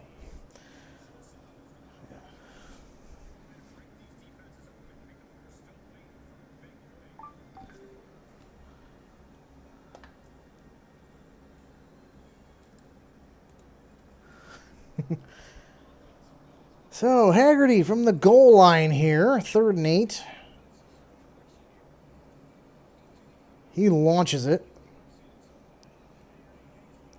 Takes a... Well, it looks like the wind caught it. Argo bounce here. Gets ahead of the... Uh-oh. Oh, no, hang on. No, he got him. But great field position for the Elks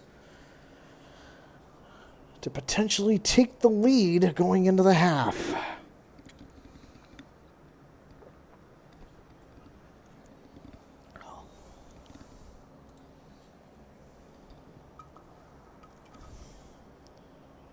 And we gave him another 15. Thanks, guys. Appreciate that. Gave him another 15 yards on that. Fuck's sakes. It's 2 men down. From the Toronto 44. Edmonton takes over, 1st and 10. Single back. Fajardo, back to pass. Looking deep. Looks fine. Yeah, easy catch. For Victor. 1st down, Edmonton. Getting close. Who is that? It must be always one of the newer guys, it looks like. 87. Benjamin Victor. Pompano Beach, Florida, former Buckeye. Huh. In as much as I am a fan of the SEC. Anyway, 2nd down, or 1st down again. Fajardo finds Keon Julian Grant, and he just keeps on going. Gets inside the 10. It'll be 1st and goal for Edmonton. Looks like they're looking to strike quickly now.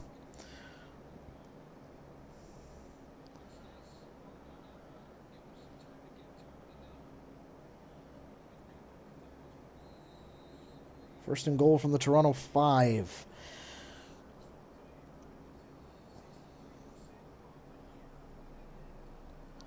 Let's see if a goal line stand is actually going to work here. Fajardo back to pass. He's going to get any. Hang on. Breaks free and he's going to. He gets to the 2. Possibly the 1. It'll be 2nd and goal. Should have been dropped back 5 yards behind the line of scrimmage, but who am I to, I'm an armchair quarterback. What do you want? Right there, 91. Should have had him. Instead, he gets up to about the 2. 2nd and goal. He should have had him there. Oof. 2nd and goal from the 2. Goes to the outside, touchdown.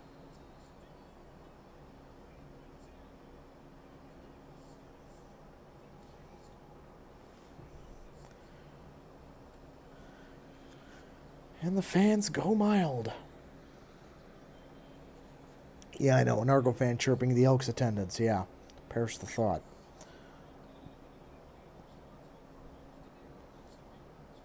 It's not the attendance I'm chirping. It's their enthusiasm.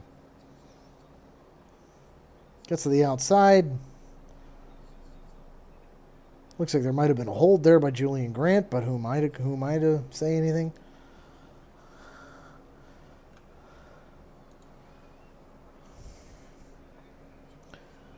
Kick is up for the extra point, and it's good. 13-9. Looks like a cloudy day. It's come. It's coming.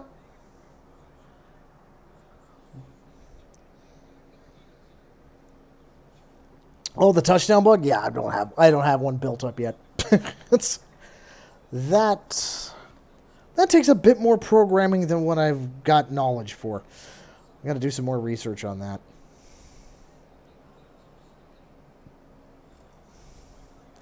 Besides, it's Edmonton who got the touchdown.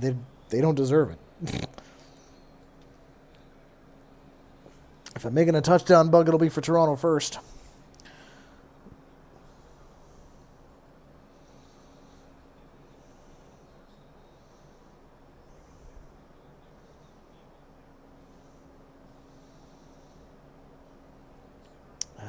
We got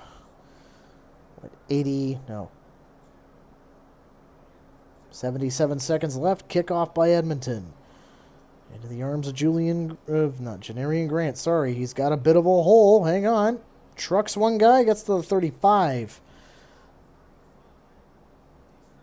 Am I using OBS Studio? Yes, I am, because I'm a cheap bastard and I love open source software.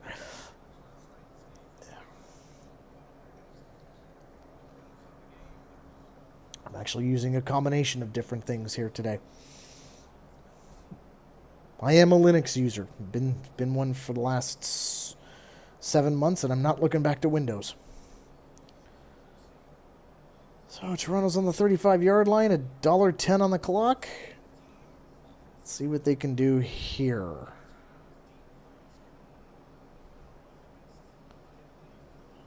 Here we go. Fajardo, empty backfield. Look out. Finds McMahon on the screen. Goes nowhere quickly after the catch. It'll be 2nd down and 7. Tyrell Ford on the play. 1:07 on the clock. Trust me, I would love to have everything if we're like, clock and 1st down and all that other nonsense, but it would take me forever. Oh, 1st down Toronto here. Finds Devaris Daniels. Gets it up to the 50. 57 seconds left. If what I think is going to happen, they're going to get in field goal range, and Lyra Law, who's going to make it a 1-point game.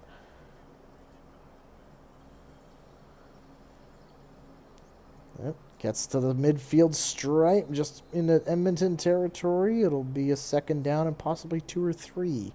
Dave Ungerer, the 3rd. All he does is catch footballs. Robotech World. It's not necessarily Robotech, but I am a bit of a Battletech player myself. Got a whole bunch of mechs. 2nd down. Screen. Oh my God, he got blowed up. And he got blowed up on that. Oh my God. Dejon Brissett, but there is a flag. It'll probably be against Toronto, knowing our luck. To me, that hit looked low, but I thought low hits were good. Bang, look at that, right at the knees.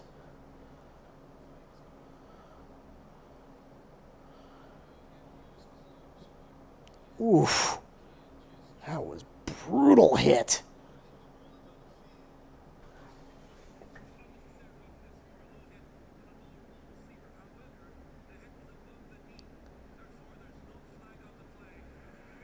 Oh, get fucked.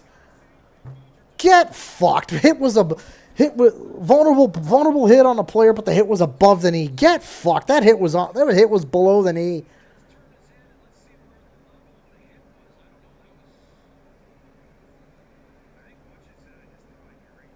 Like, dude, you got to take another look at that. Come on now.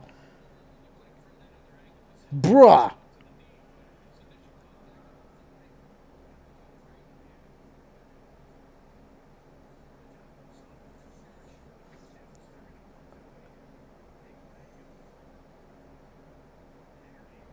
Third and 2, they're going to punt it. Son of a bitch.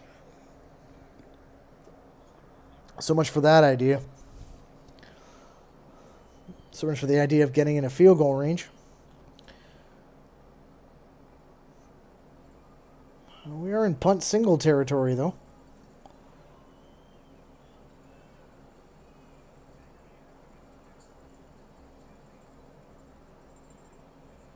Kick is up. It's going into the end zone. And is he going to take it out? Yes, he is.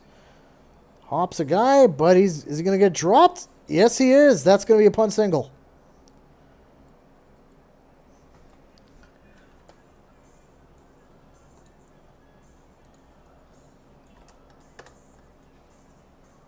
So it's if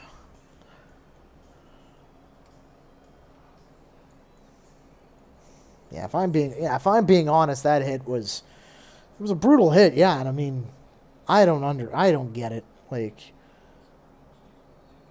they're saying the initial point of contact was the thigh. I don't know. Javon Lee didn't go anywhere on that one.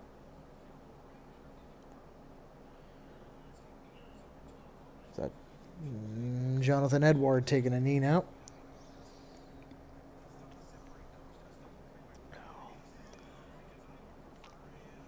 With 21 seconds left, Edmonton could put more points on the board here.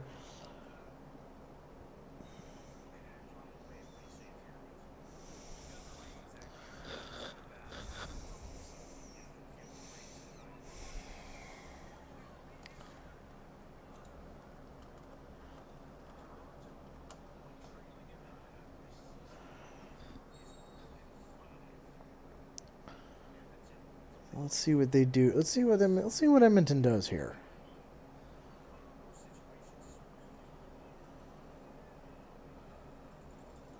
First and 10 from their own 40. Fajardo back to pass. Finds a man. Finds Rankin again. Gets close and gets out of bounds. 15 seconds left.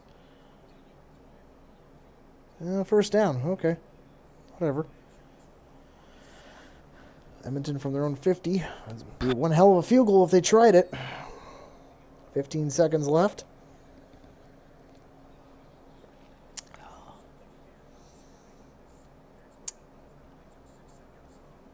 Field in motion. Back to pass for Fajardo again. Going to the sideline again. Finds his man. And this time he gets stopped. 7 seconds left. Clock will be running. Clock will be running. 2nd and 2. Once the refs blows it in, the clock will be running. So they're going to get one more play here before the half. Possibly more. Could be more depending on how quick the play is. Fajardo back to pass. Quick out. Finds a man. Gets down. Did he get down in time though?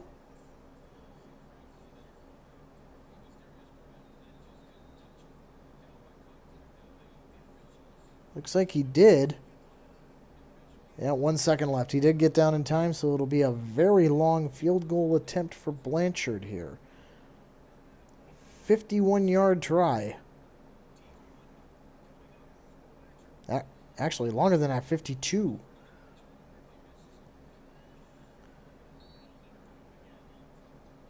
$52-yard attempt here. Looking to tack another 6 on the board before the half. Get nice and close here so I can see. Snap, hold, kick, up, wide, on a bounce. Janarian Grant now. He needs a hole here. Grant, I think he's gone here. Grant is still up. Oh, shit. So close. Oh, that's annoying. That is very fucking annoying. I mean, he was still in bounds this whole time. Oh, fuck.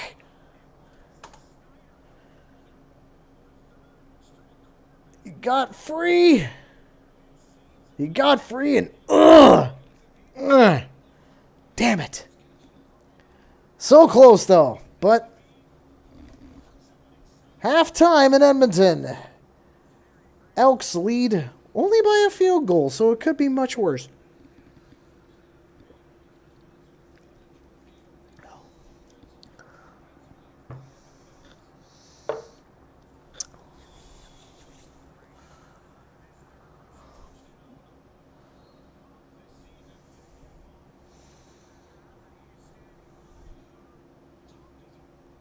Well, I'm gonna take the opportunity and do what most normal people do during halftime. Let's go use the bathroom. I will be right back for more.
All right, I'm back. Plays like that is why I love the CFL. Oh yeah, totally. Oh yeah, like you don't get. I mean, you do get special teams like that in college from time to time, but you don't. But NFL, you don't get that. CFL is like pretty much the only gridiron style league where you're gonna get stuff like that. I mean, hell, it was a play like that. What the fuck is Ches wearing? What the fuck? What in the hell is he wearing? What the hell is Davis Sanchez? What the fuck is he wearing? That's like, what is that? A sports jacket slash hoodie combo? What the fuck is that?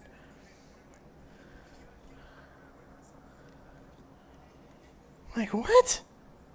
That doesn't make any fucking sense.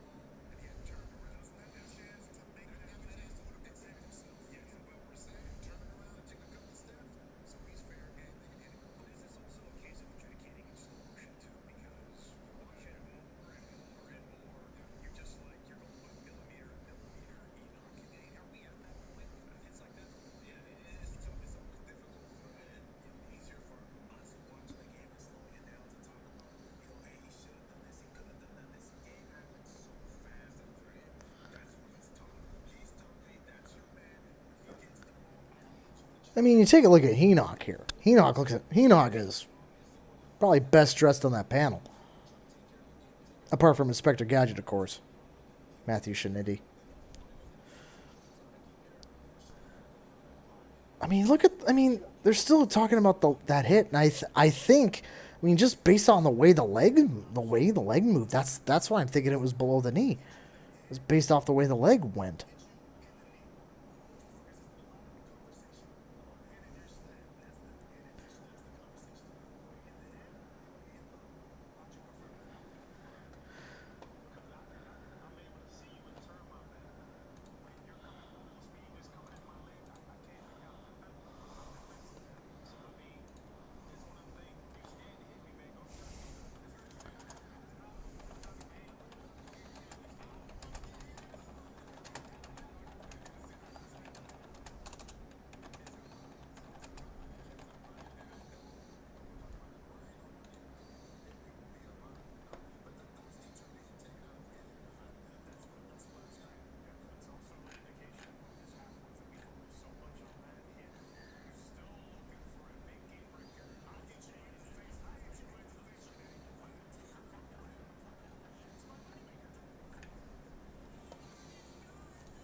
Yeah, they were playing Trooper there. I had to turn the mic off just in case YouTube heard it.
All right. He's not wearing this.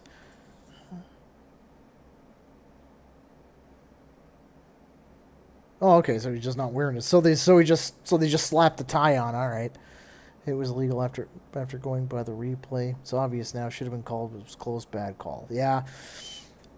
Yeah. To me, that was I can understand at full speed, where you saw it and it looked like it was shoulder to thigh, but just based off the way the leg moved, to me that was like shoulder to knee, and I could see why I saw why Jean Brissett was so upset.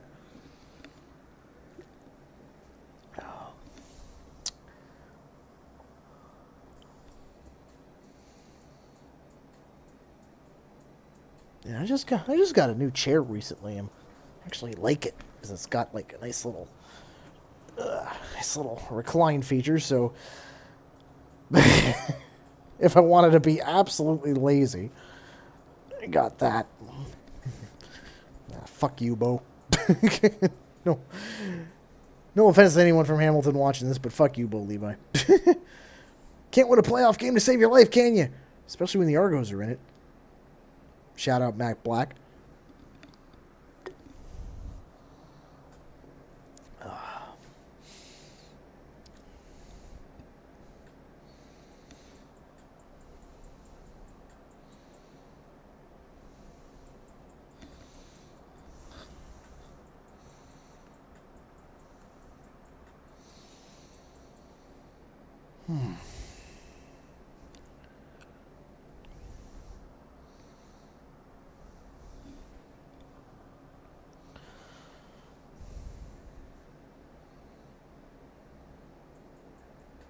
Halftime at BMO can be boring. I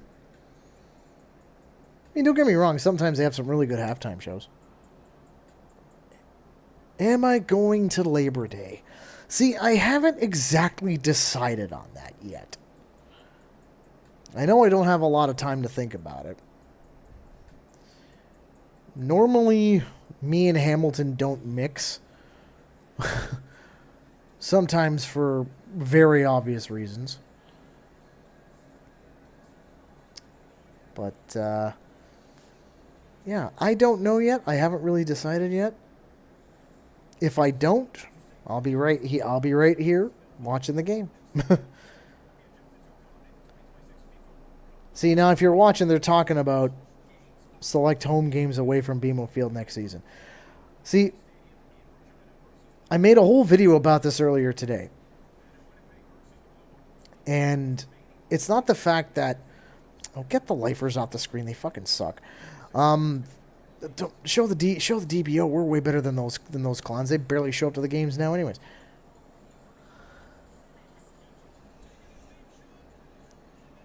But yeah, like I said, if you haven't watched the video that I've had talking about this whole thing, go watch it because it's something that I don't normally do, which is something very unscripted. Seeing this commercial with Shania. Am I that drunk? How much have I had? I've only had 3 of these. I'm seeing this commercial with Shania Twain. Wow, she looks good. Shania looked good back in 2017. And, like, here's the thing. I saw, like, Shania Twain still looks good. Sarah McLachlan. Oh, my God, she still looks amazing.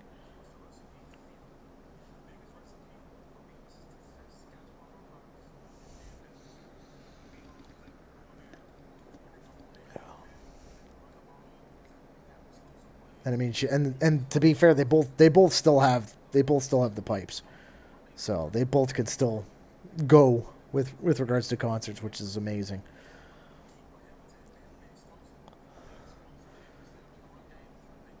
That was wild. Grey Cup 2017. That the 105th. That was a wild time. That was the date I learned a very important lesson. Don't speed run the Grey Cup Festival. You just end up in a big ass world of hurt. It's a lesson that some of my younger friends need to learn very quickly. Particularly one younger friend, shout out to her. She speed ran it Thursday, Friday, and never saw her Saturday. Because she was stuck in bed with a hangover. To be honest, when I speed ran it, I was still got up and still went to the game on Sunday, and the hangover was gone by the time the game was over. Oh, we got a Saturday doubleheader coming up. Ooh, fancy. Still, game of the week is going to be the earlier game. I can tell you that much. Hamilton and Saskatchewan.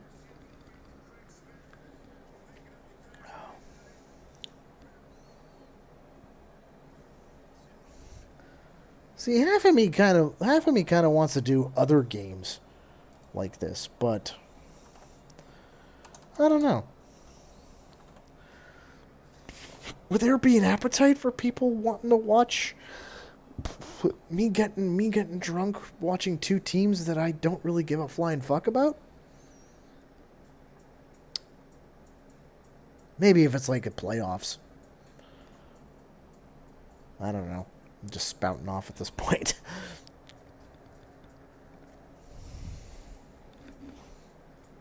Anyways.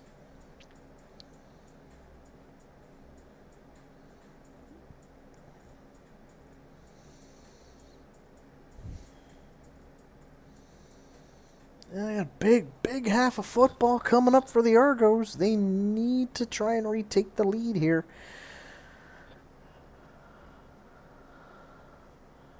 I hope they can. That's all I gotta say.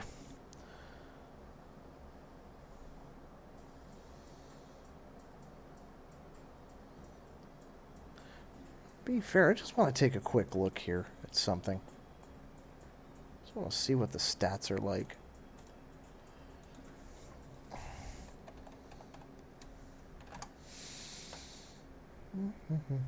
Game tracker.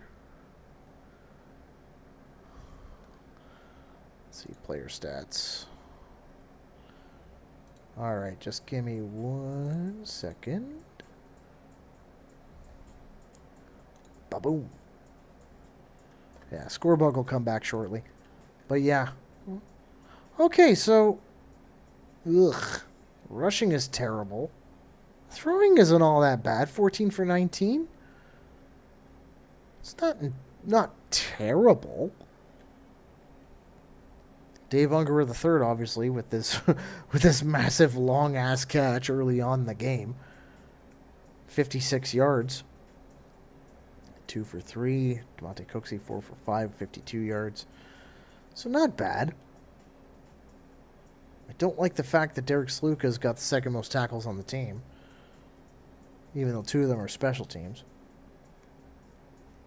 But not bad.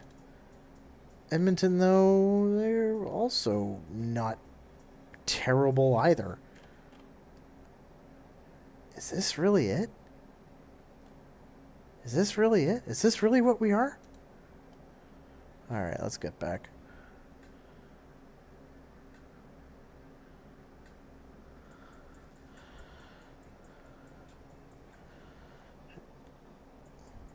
If you love football, you take the good with the bad. Even if one year they perform really poor, you have to support your team. Of course. Always. No doubt about it. It's like the old saying goes that I always hear: if you can't take us at our worst, you don't deserve us at our best. So and I take that seriously. It's like, if you're not going to be around when we're doing 3-15 seasons, 4-14 seasons, then you don't deserve us when we're winning Grey Cups. Even though we do it with a record of 9-9, you don't deserve us at the 16-2s. You don't deserve us at the 13-5s.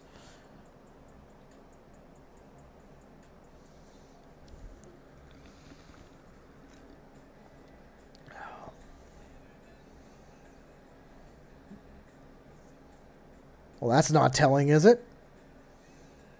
Eskimos on the side of a truck? That's not telling, is it?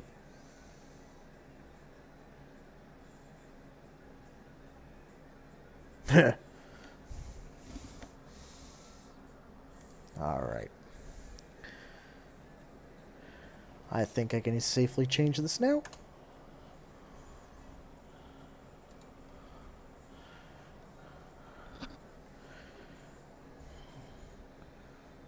Argos, Elks, third quarter coming up. Look at a beautiful sunset at Edmonton. I thought it was a lot cloudier than that. Whatever. Temperature's a lot better there than it is here, I can tell you that much. Psh. The humidity is a friggin' killer.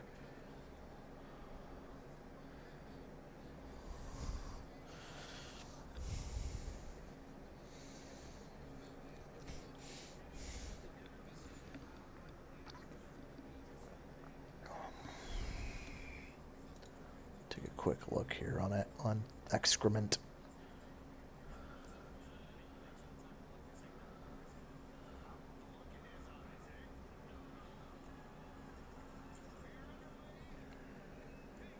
Oh, so much for that idea. We're back. Ah! The fuck? What's going on? There we go. Okay, so Edmonton starts with the ball. I totally missed that return. So, oh, he got clobbered. Oh my God, he got. Who was that? Brian Haralamana? Bang. Woof. Big crunching hit. 1st and 10 Edmonton. Screen pass.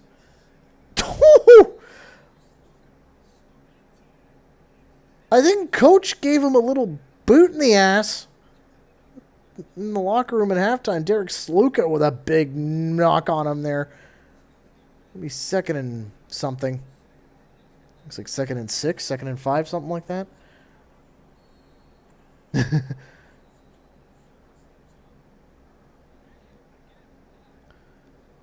Going to the Alouettes game in September. Hopefully the Argos win that one. Yeah, I hope so too. Hulk smash! Hulk smash!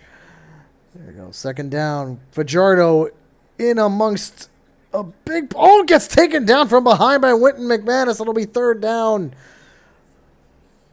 Big Wint with another big stop. Ooh, that's not good.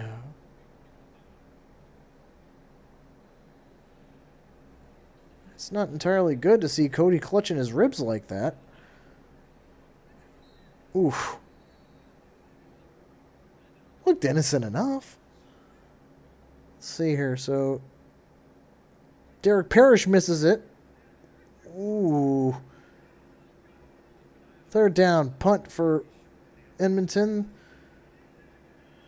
And there's Janarian Grant. And doesn't do much. Doesn't do much with the ball, but Nick Arbuckle gets the ball back. Fajardo is limping. Yeah, I don't think he was limping. He looked like from the way he looked like kind of was clutching his ribs a little bit. So maybe when he went down, probably his elbow got dug into his ribs or something, and a little bit of a soft tissue injury. Nothing. I don't think it was anything more than that. All right. 1st down for Toronto. 33-yard line. Arbuckle back to pass. finds Brissett in a lot of traffic. Jeez, looks like he found him on the Gardner there. Second down upcoming.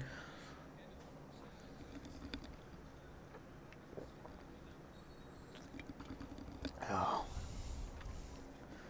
2nd and 2. Oh, okay. You know, you could do a running play here, guys. They're not going to expect it at all.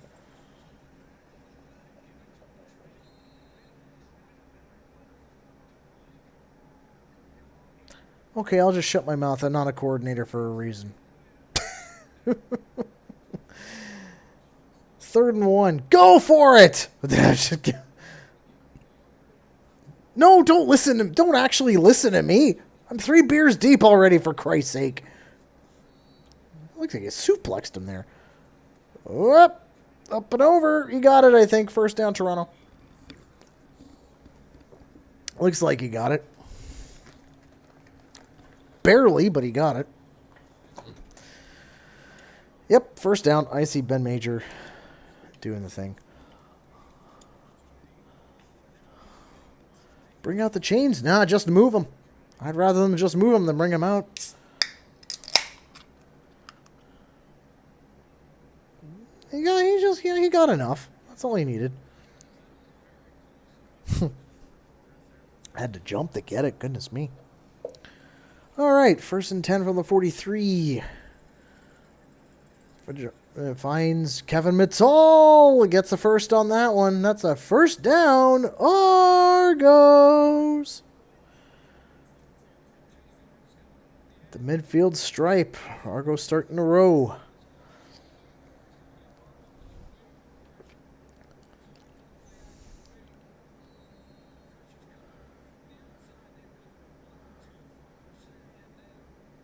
See, that was some good blocking there. Kind of needed to do that, too. 1st and 10 for the midfield stripe. He had the ball. Oh, what a catch! Oh, no! Disaster! But I think he recovered, though. Did he even have possession of it? Hang on, I gotta take a closer look at this. Don't mind me. Okay, so DeJean Brissett. Arbuckle rolls out, finds Brissett. Nice catch. And he didn't protect the ball. Boonk. Uppercut. Shoryuken. But he's able to recover it. Whew. First down for Toronto at the Edmonton 30. Side to Metal went nowhere on that one. Not a good play selection. Second down. Probably 2nd and 11. Maybe lost a yard on it. Yeah, that was crazy. I mean, they always say Dave Unger always catches footballs. I'm beginning to think Kevin Mittal's the one who's always doing the catching here. I knew he was. And the thing is, I knew he was going to be special from the preseason game last year. 2nd down and 10. Arbuckle throws it, finds his man. 1st and goal. Dave Ungerer, go figure. I was just talking about that. With him always catching footballs. Well, he just did there. It's a 1st and goal, Toronto. Get your streamers ready. If you know, you know. Unfortunately, I don't have any streamers in the house. I gave my last supply back to my boy. Yeah, well, maybe this terry cloth towel will do. Yeah, 1st and goal from the Edmonton 9. Come on, boys, put it in there. Arbuckle rolling out. Just fucking run it, dude.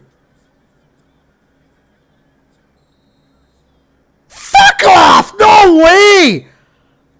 What the fuck just happened here?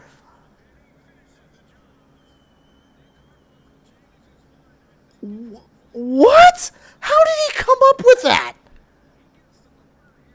Well, first of all, phew, streamer. So, I'm surprised he didn't just run with it. It was a triple. There was a triple coverage. How the hell did he come up with that?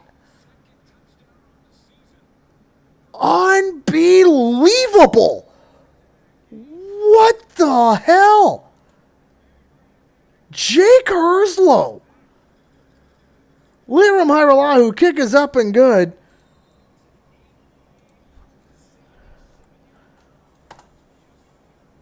Ladies and gentlemen,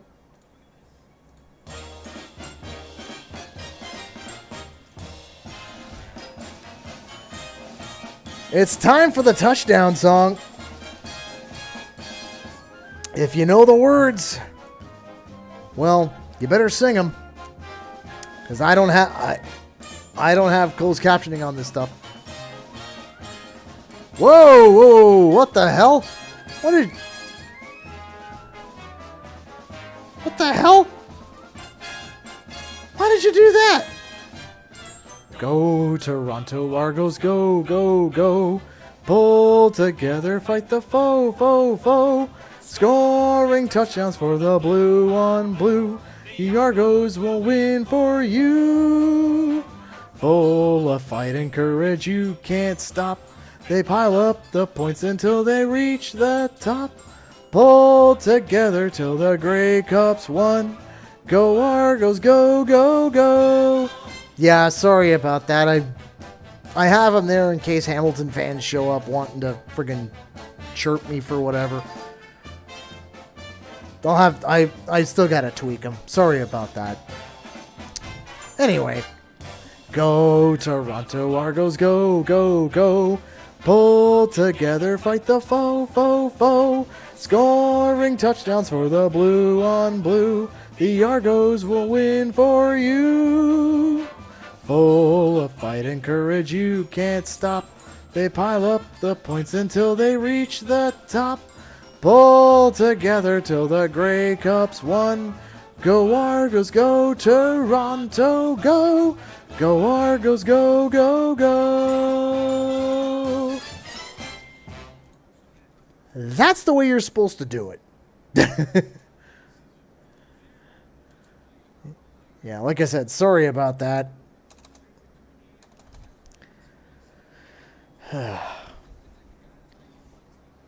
But 17-3 lead, 17-13 lead. Toronto now leading. 8:17 to go in the third quarter. Edmonton taking the ball from the, what was it? Looks like the 15. It gets back to the 35 or so. What a catch! That was an unbelievable catch by Herslow, though. My goodness.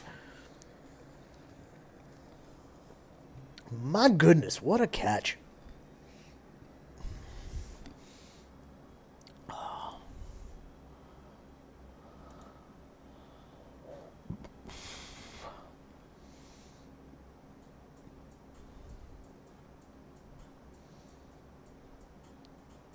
Still can't believe he was in triple coverage, for God's sakes.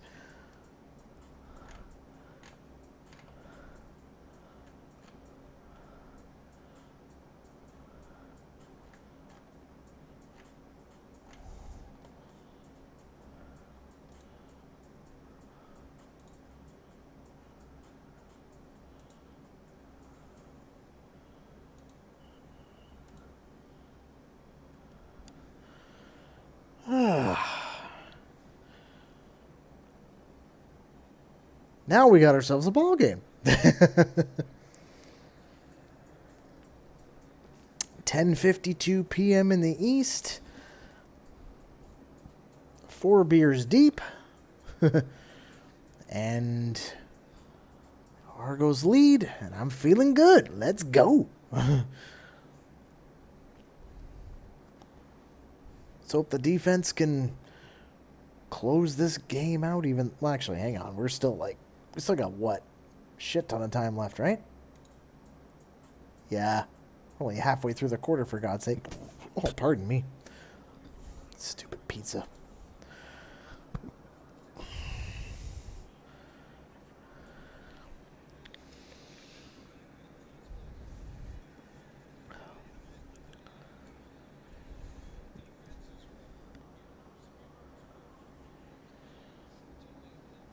All right, Edmonton starting off again with a run, and it doesn't go anywhere. Second down upcoming.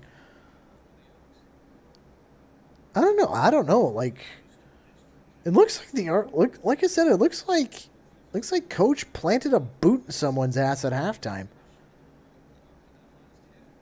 To be fair, they've needed a boot in the ass for several weeks. 2nd and 10 upcoming. Okay, get the fuck off the screen, FanDuel. Nobody cares. All right, 2nd and 10. Fajardo back to pass. Tons of time back there. Finds his... Oh, jeez! Derek Sluka. My God, what did they put in the Gatorade for him, man? Holy hell, he's all over the bloody field.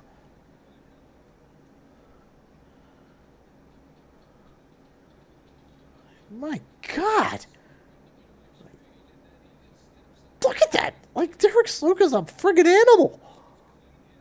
There's Dunbar making the catch. Here comes Sluka, just like a line 1 subway coming in. 3rd and inches. They're going to get this. Yeah, they got it. First down, Edmonton.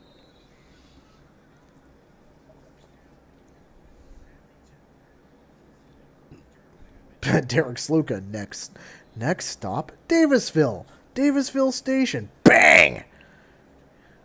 Damn near kills the guy out there. Holy cow.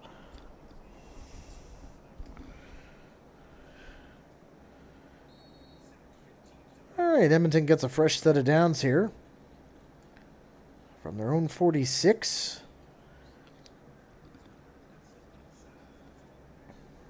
I've been a stand for Derek Sluka ever since the game against Ottawa. Gets the ball away, finds looks like Rankin again. It'll be another first down, Edmonton.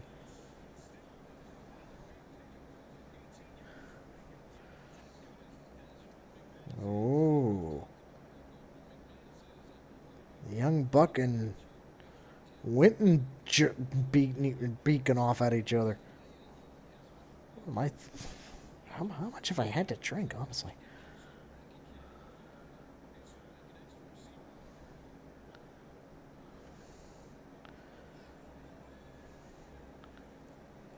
All right, 1st and 10 again. Look out. Fajardo takes a lick. Got the ball away. Barely got it.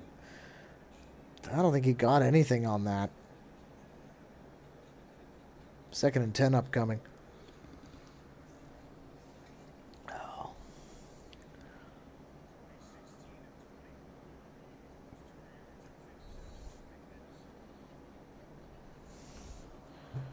I'm going to make a note here.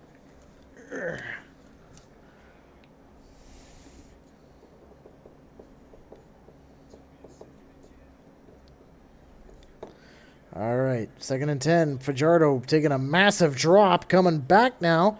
Runs it up and gets taken down by the son of Kratos, Cameron Judge. It'll be 3rd down.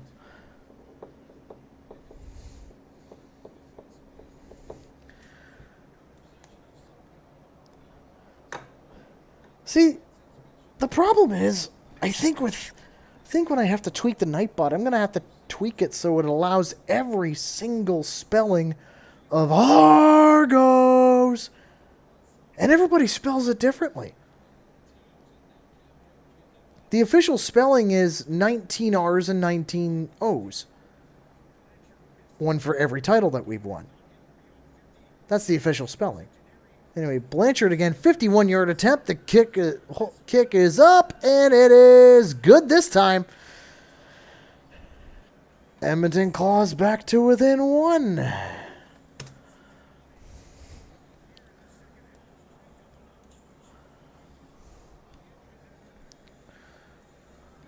Toronto will get the ball back on the 40. But anyway, back to the Nightbot thing. Yeah, I'm going to have, it's going to be a pain in the butt to get every single spelling of Argos into it.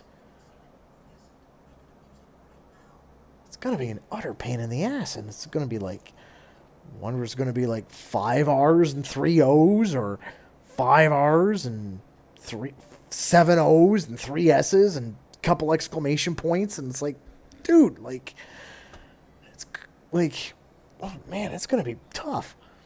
Anyway, but besides all that, Argos still have a 1-point lead. But I knew this game was gonna be a close one. I knew this game was gonna be tight.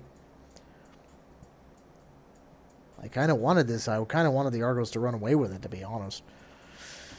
Can't remember what I said on the Fancast as for my prediction on an Argo victory. It escapes me right now.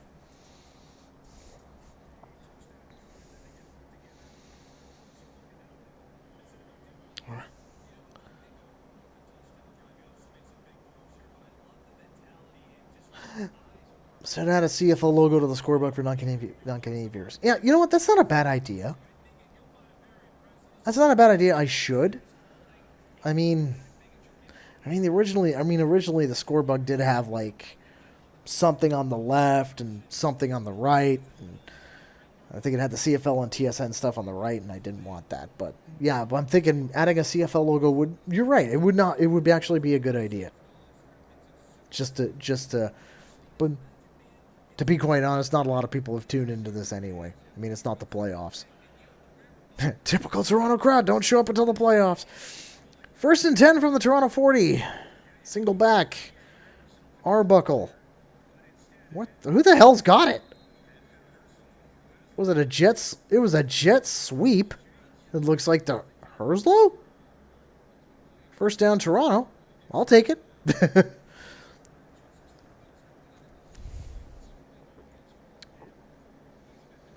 Gained 12 yards on the run. That's pretty good.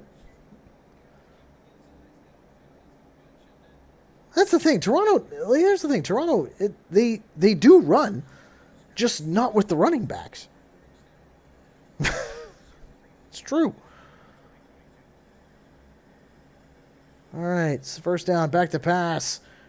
Pinched it, incomplete. A little bit of a pincer going on. It'll be 2nd down, Toronto. Yeah.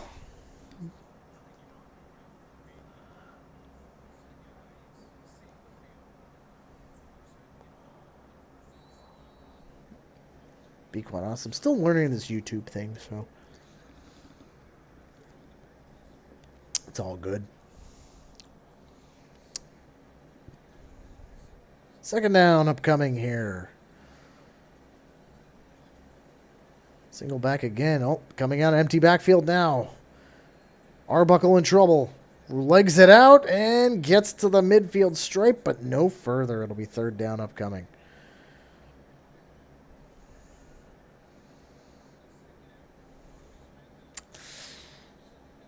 Yikes. That's okay, though. That's okay if...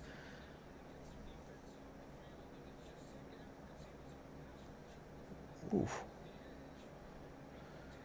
Lucky he got him there because he would have gotten a fair bit. He got inside the Edmonton zone, but not enough.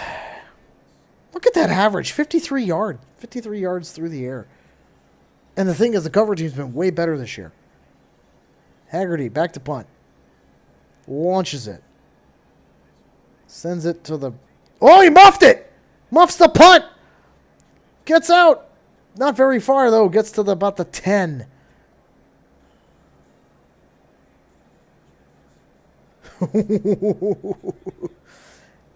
Edmonton got away with one there, I think.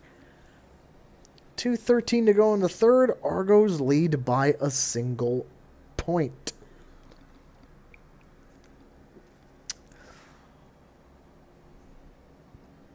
It would be great one day if I could monetize this. I still need 10 times the amount of subscribers that I need. And then I'd have to do a hell of a lot more videos. And since I have a job, I don't really want to. I mean, as a CFL YouTuber, I don't think there's a lot of money in that. Yeah. Yeah, you can tell I've been drinking, especially if I'm musing about quitting my job to become a CFL YouTuber. Please. CFL channels barely get 100 subscribers, let alone any more than that. I mean, okay, two and out is the exception. You could cover other leagues like the UFL and NFL. Problem is, see, here's the thing. I feel like if I'm going to cover the UFL and the NFL, I would need to get a team. My advantage over my friends is that I don't have an NFL team. Because I chirp them, because I mean, I have friends that are Bills fans, I have friends that are Dolphins fans, I have friends that are Vikings fans, and I chirp them all the time. And the advantage is, I do have a soft spot for an NFL team, but I'm not a fan. And the thing is, if I become a fan, I don't know, it would feel like I'm cheating on my wife. You know what I mean? Because the Argos are my first love. Anyway, 1st and 10 from the Edmonton 11-yard line. Edmonton's got a deep field to work with thanks to the muffed punt. Swatted down at the line, incomplete. 2nd down. There you go, defense. That's what you need. See, I was actually in. If you guys are watching the TSN feed, I was actually in Ottawa for that. That was his coming out party right here. And this was hits the brakes, goes back the other way, and he's gone. At this point, he's gone. I bet.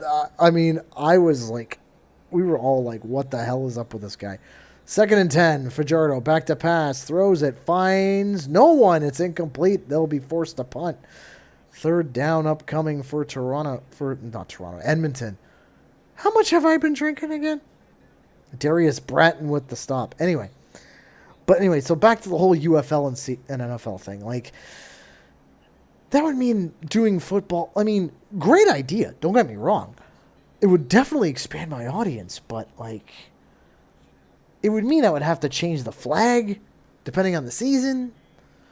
It would mean a bunch of things that I don't know. And not only that, it would probably mean a massive subscriber bulge, but I don't know. Anyway, Edmonton punts. Janarian Grant takes it from the 53. And hang on, what's going on here? And he's still makes a couple of moves. He gets down at the 39 maybe, so it'll be Toronto with excellent position to get more points to expand the lead. What is this?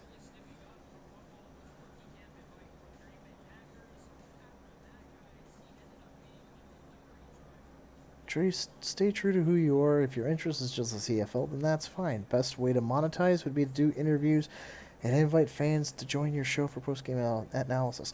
That would actually be interesting. Get collabs for the Upon Sober review. That would actually be kind of cool now that I think about it. 1st down, running play. Hello. Who's this? Kevin Mittal? 1st down, Argos, and it's inside the red zone now. I might be playing. Hang on, I better wind everything up here because we might be.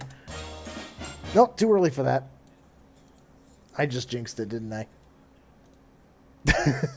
I have a feeling I just jinxed it. Kevin Mittal, nice run there. He gets inside the red zone for a 1st down.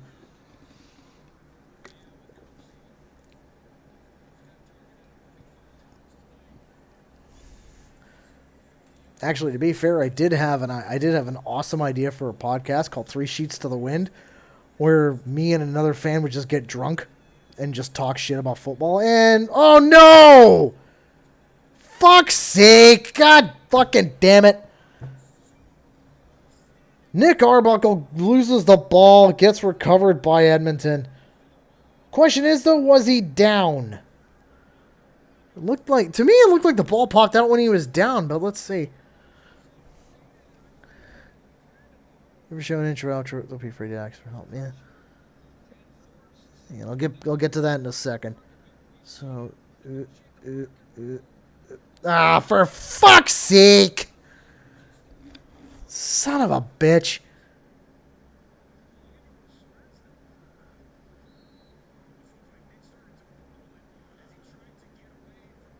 That's what Nick Arbuckle does.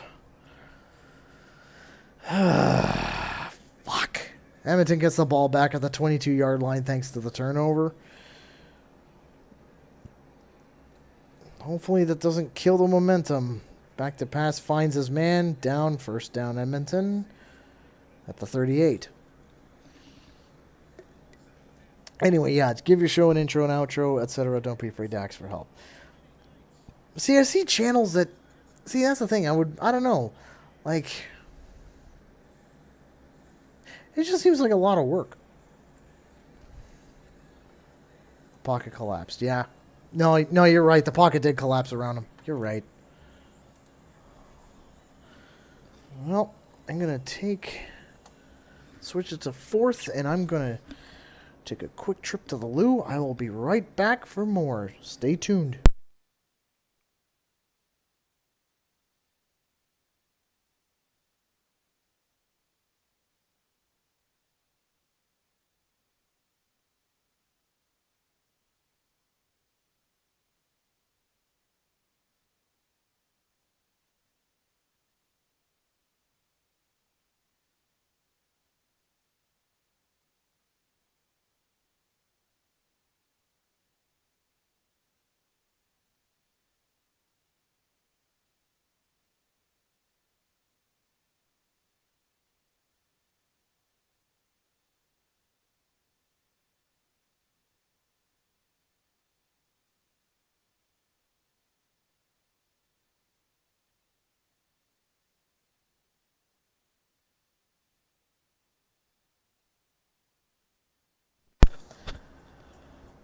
And we're in commercial. I'm back. I needed to rock that pretty good.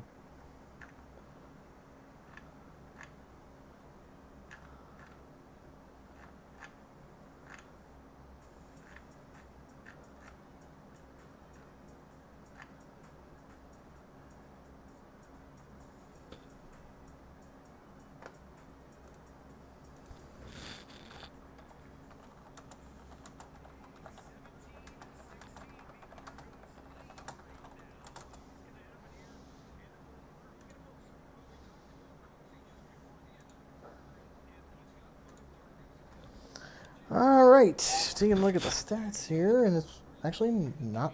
I mean, it's not looking terrible. Everything's all. Son of a bitch. There we go. There we go. All right, so fourth quarter. Here we go. Here comes the collapse.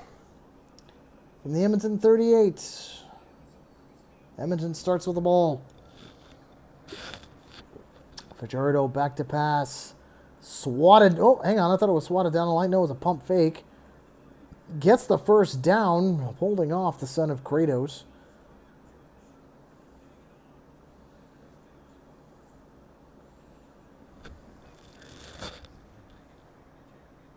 Half of me's thinking did I? Hang on. Did I take? I don't think I took Rankin in the.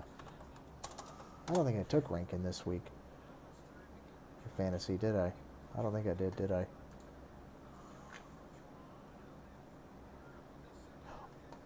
I did. I took Rankin this week for fantasy. Let's go. All right, first down, Edmonton again. This time breaks through with a big run. Son of a bitch.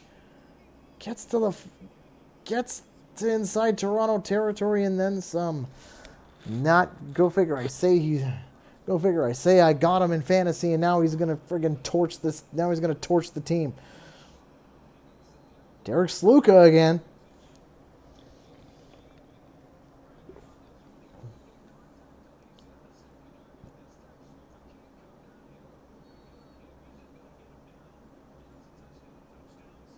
From the Toronto 32 now. First and 10 again for Edmonton.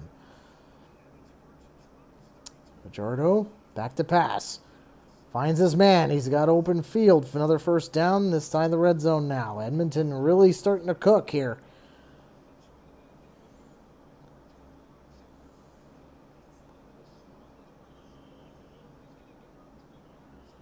Edmonton looking to make hay.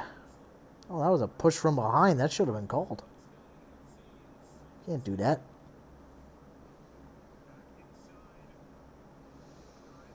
Anyway, inside the red zone now. From the Toronto 14. Fajardo, back to Fajardo. Hand off to Rankin. Rankin finding a hole, gets close. It'll be a second down and 1. You've pretty much got a free down here. I'd probably try and lob it to the end zone and then go quarterback sneak on the third down. That's the way I'd do it, but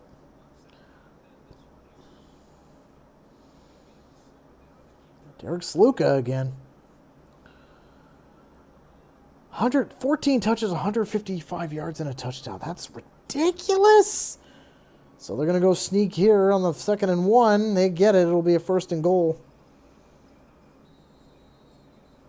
1st and goal from the 3 now for Edmonton.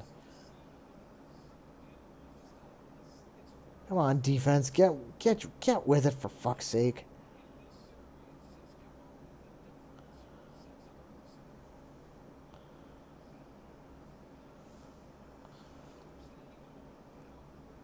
Oh, from the 4. Okay. So, as if that's any better. 1st and goal from the 4-yard line now for Edmonton.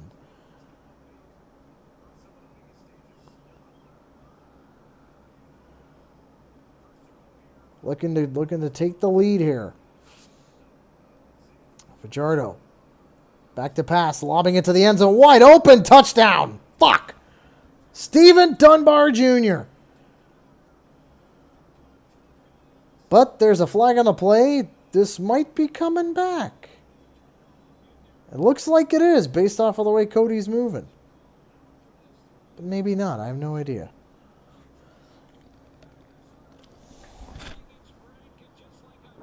No, they're probably going to nail him for roughing the passer. I'm going to nail Cameron Judge for roughing the passer here. Not that it friggin' matters. He got the touchdown anyway.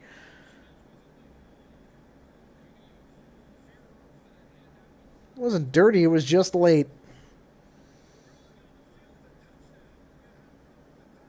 Roughing the passer, Toronto number 8. Penalty will be applied to the kickoff. Son of a bitch.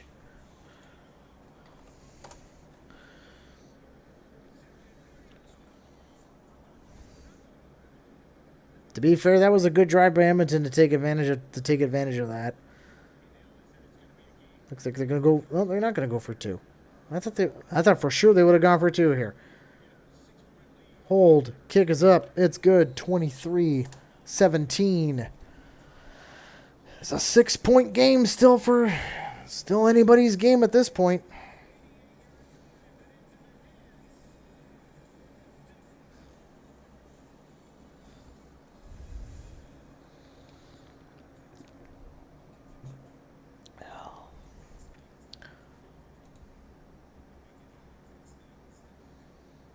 That's annoying. That is very annoying.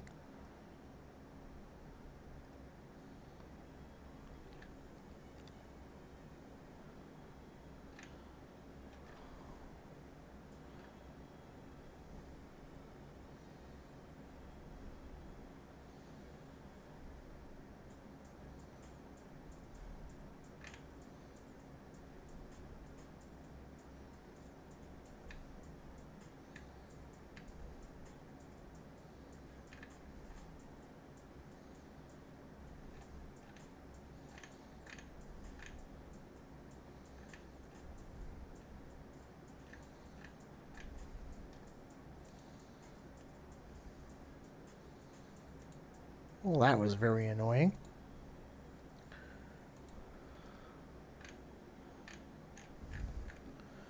See what Toronto can do with the ball now with time running down.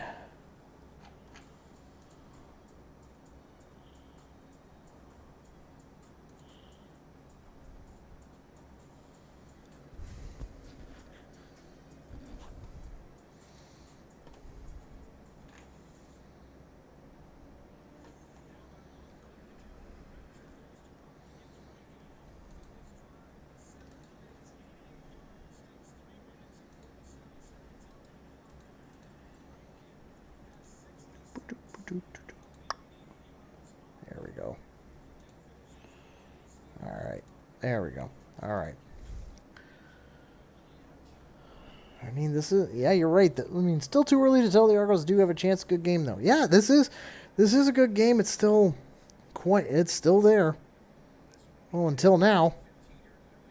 Is he going to take the single? Kickoff single for Edmonton. Makes it now a 7-point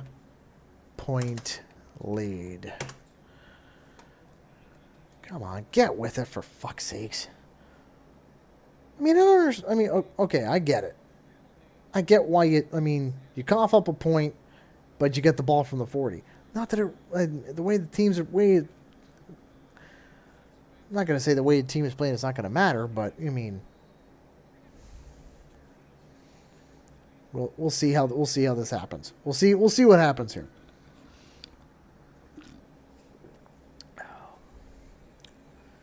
Clock is running. Arbuckle is in the backfield.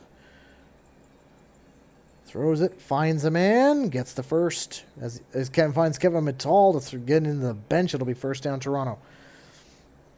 It's out of bounds very quickly.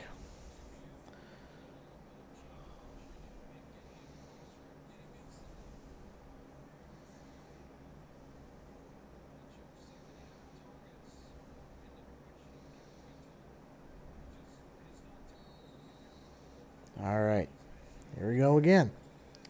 First down, Arbuckle, back to pass. Throws and incomplete. Second down upcoming. He was looking for Brissett.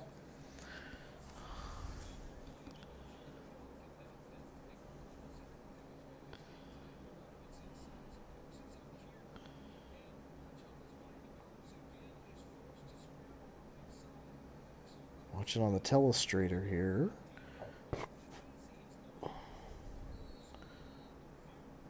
He wasn't that... Okay, Suits, chill out. He wasn't that open.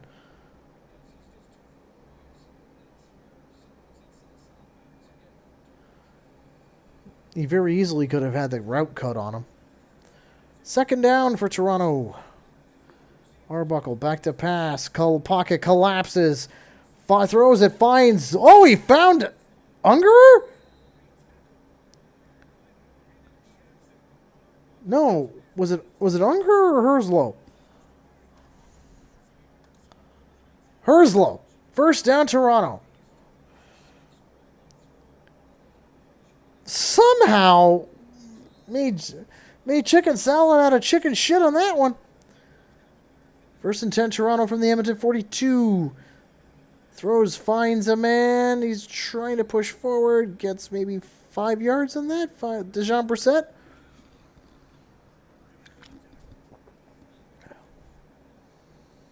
I mean, Arbuckle's had a great game so far. It'd be a shame to waste it. Again. I mean, 20, just a heads up, 26 for 33, 313 yards and a touchdown so far. That's Nick Arbuckle's stats up to this point. 2nd and 4 upcoming here. Argos need the conversion. Back to pass. Finds Damonte Coxey. Breaks one tackle. Breaks another. Gets forced out of bounds inside the 30, but it'll be a first down Toronto.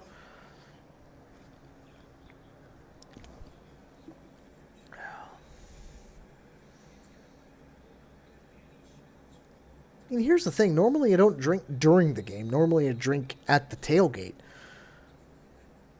But, I mean, hey, drink it during the game is not bad. Clock is running here. Toronto threatening again. Arbuckle back to pass. Got hit. Takes a lick. Gets it off to Tavares Daniels. Second down upcoming. He gets it to inside. Inside the 25. Looks like the 23-yard line. 2nd and 5.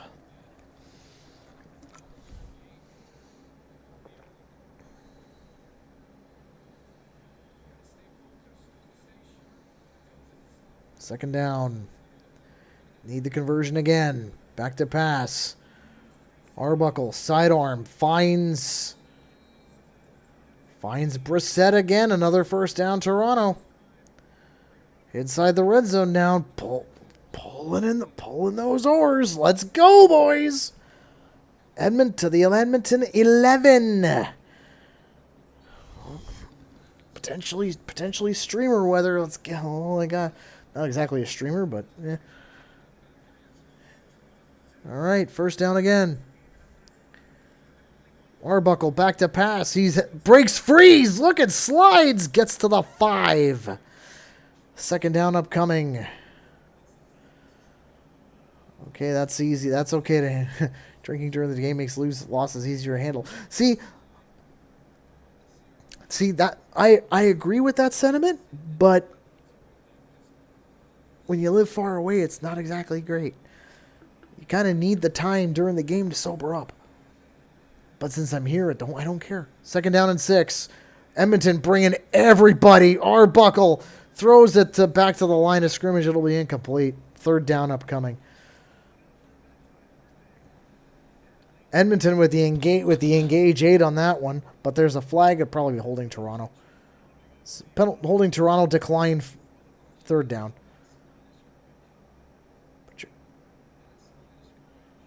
Let's see.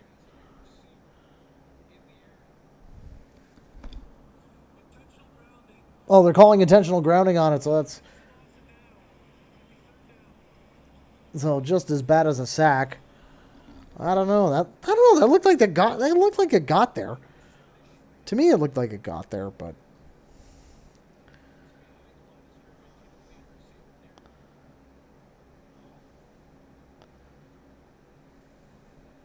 either way, I knew it was for Toronto, so it didn't matter. Third and a mile for Leramairelahu now.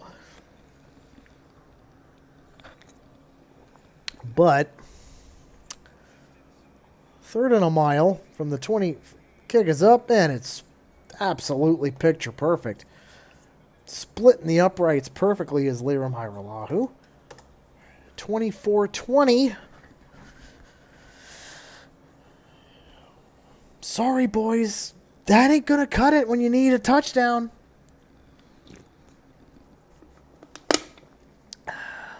Fourth soldier down. Soldier number 5.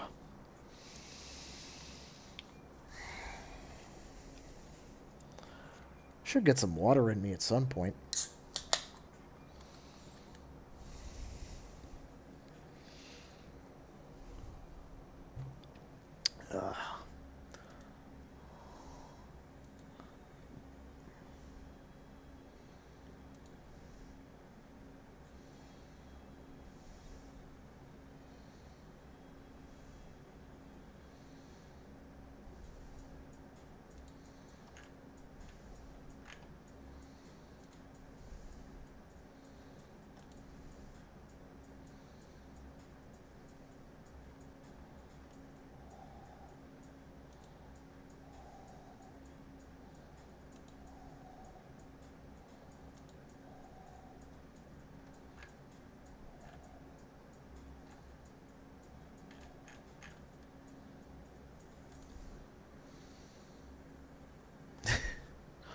Football emoji, beer emoji. Yep.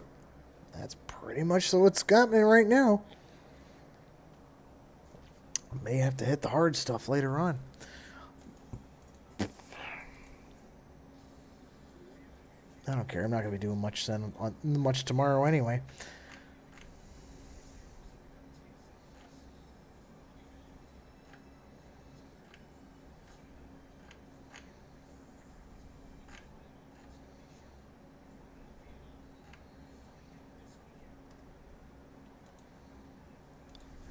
All right, Edmonton. It's going to be another run by Rankin. Manages to escape a tackle, gets out, 2nd and 1 upcoming.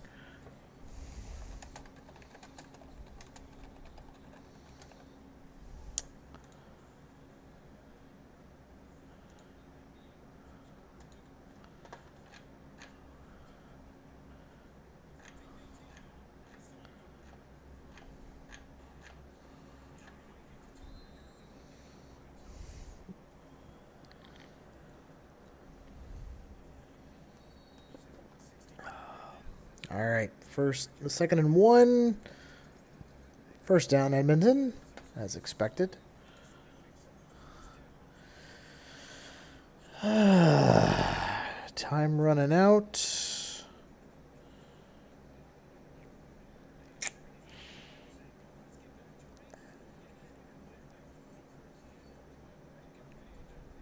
Half of me's thinking we're going to be advancing the cook-to-meter to medium rare tonight.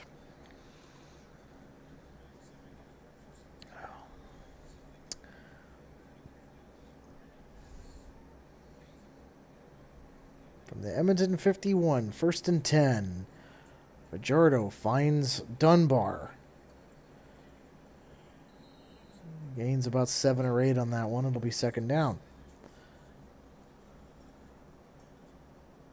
Hamilton will play Saskatchewan tomorrow. Do another stream. Depends on how hungover I am after this. I'm going to need more beer if that's the case. I mean, I don't know. That's the thing. Watching football for 6 months, I could very easily become an alcoholic. I'm not going to lie.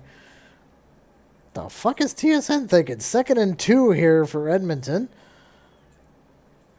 Fajardo back, finds a man. No, he doesn't. Incomplete pass. Or is it? No, it is complete. My bad. I thought he didn't catch it there. Am I that blind? Yeah, probably.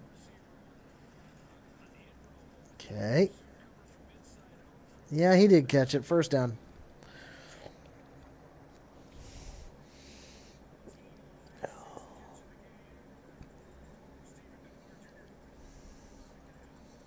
Tycat passing might bring in the subs. Maybe. Fajardo throws it out, finds Dunbar again. Another 1st down. Argo's defense starting to feel the strain.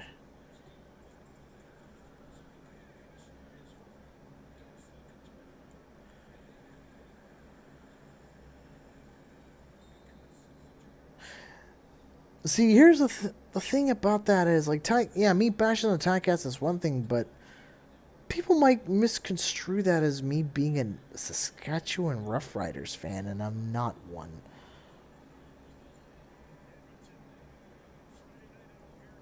It's 1st and 10 again from the 25. Fajardo finds a man, does a spin, can't. Oh, hang on, we got a. To quote my old friends out in Ottawa, mouchoir sur le terrain. Flag on the field. More than likely against Toronto, knowing our luck.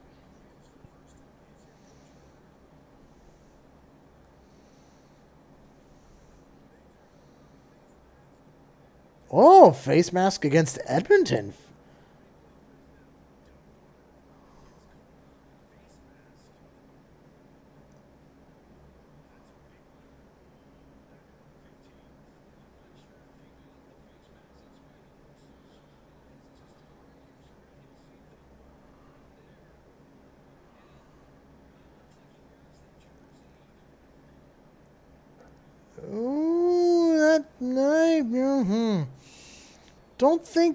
I don't think that was a face mask personally. Maybe marginally.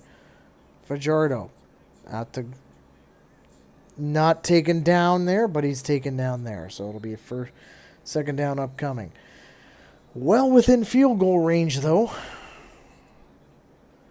I don't think that was a face. I don't think that was worthy of the call.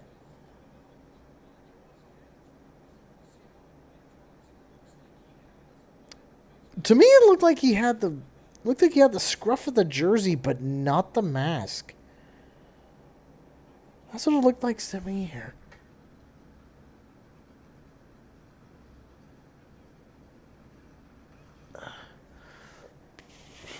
It wasn't a face mask. Yeah, that's what I thought. Yeah, like you can tell it wasn't a face mask. He had the scruff of the jersey.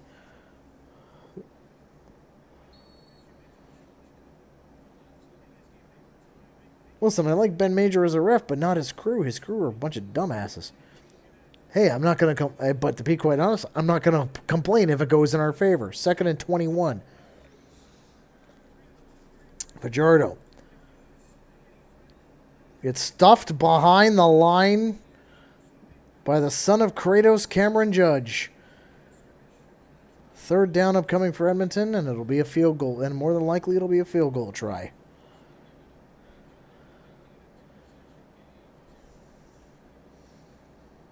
But Edmonton was able to eat a shit ton of time off of that clock. Holy cow.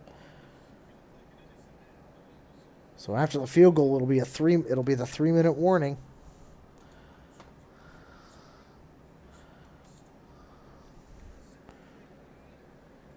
"43-yard field goal attempt for Blanchard. Snap, hold, he shanks it left. But he's going to take the knee to make it a 5-point game." Whoops, that's not what I wanted to do. That's what I wanted to do. 25-20. And we are inside the final 3 minutes.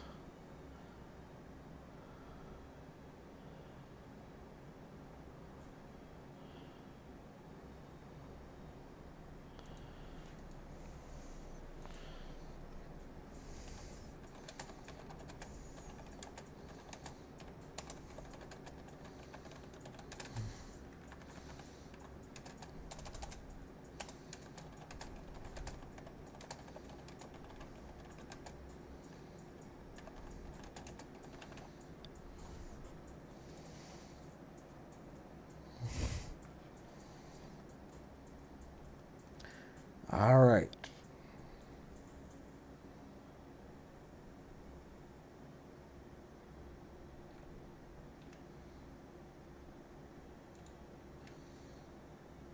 So, we are inside the final 3 minutes. Thanks to the bad call from a referee for once. The Argos have a shot to potentially win this game.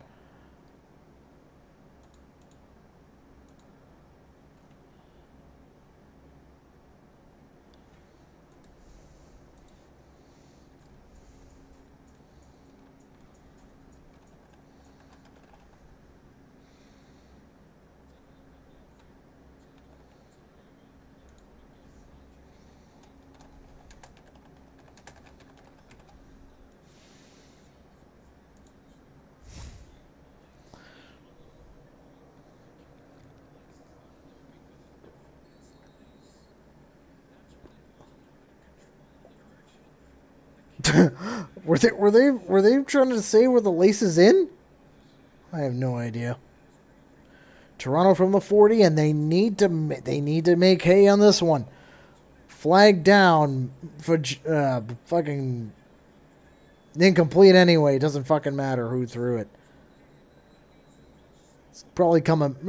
Well, then again, if the flag was that early, it could be offside.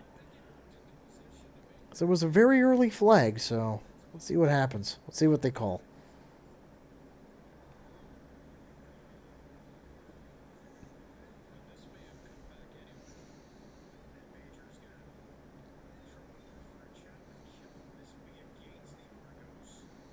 Oh, get off the field, Kylum, for Christ's sake.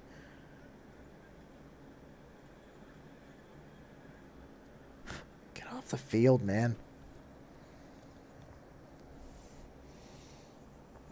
He kicked the lace, made him miss. Refinkled it. The laces were in. They were in. Offside Toronto. Illegal block Toronto. Fuck my life. Oh.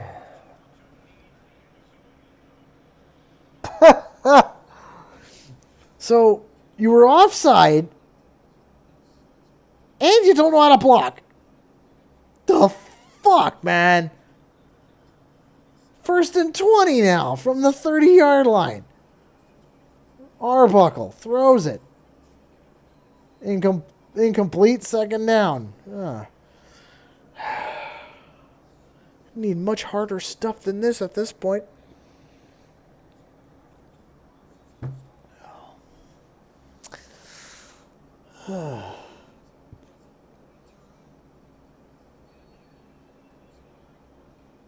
Looks like he might have slipped there on the curl route. They need this one now. Why wasn't that pass interference? I have no idea. Second down. Here we go. Arbuckle lobs it. Incomplete again.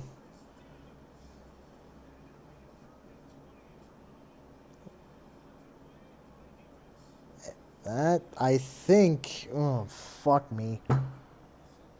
Oh, this might be the game. I mean, you're not going to go for it on the 3rd and 20, but the defense needs to step up here big time to force a 2 and out. Haggerty to kick.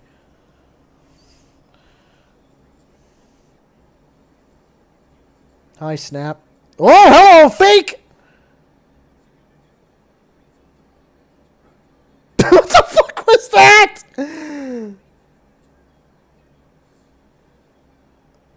That's the ball game. That right, yeah. Like, what the fuck was that? It was a high snap. What the fuck was that?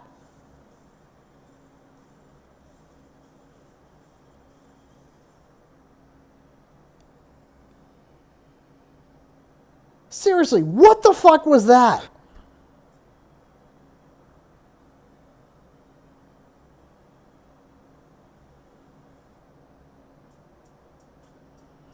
Well, I might as well get the post-game thread ready for Reddit.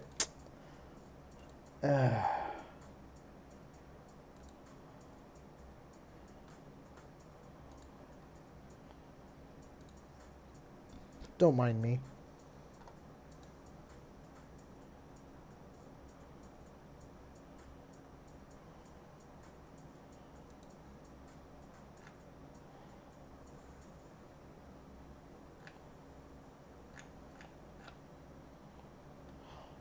Oh, Sandy.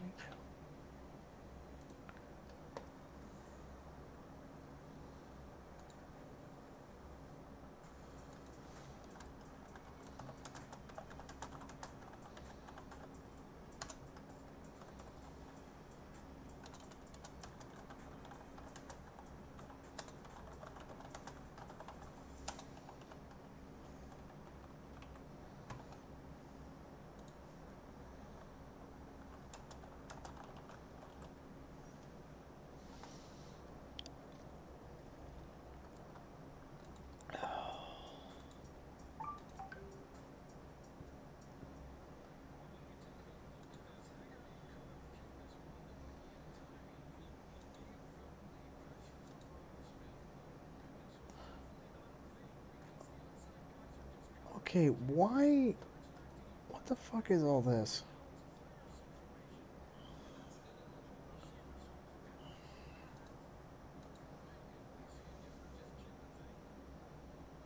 He lobbed it. It wasn't a punt fake. It was just an attempt to first down. Yeah, there are better ways to do that. Like, say, the Montreal dribble kick, for example. But 1st and 10.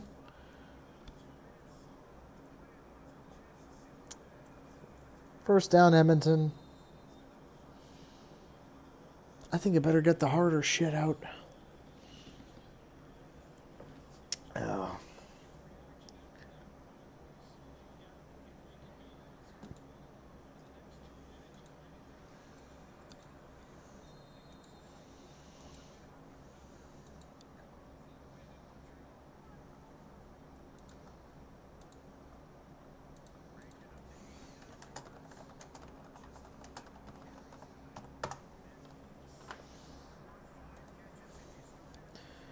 Second or first down again from the Toronto 23. To Rankin. Gets about 4 yards on that. It'll be second down. Minute 36 to go.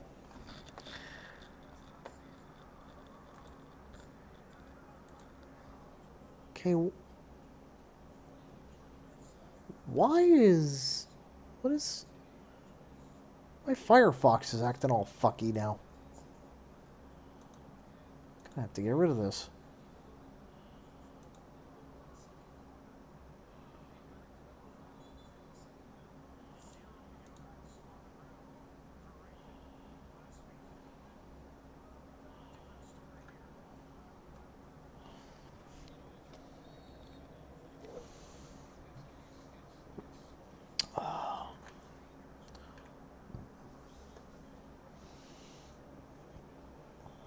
Second and 7.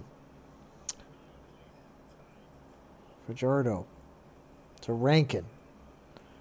It's not going anywhere, but it'll be third down on a field goal attempt.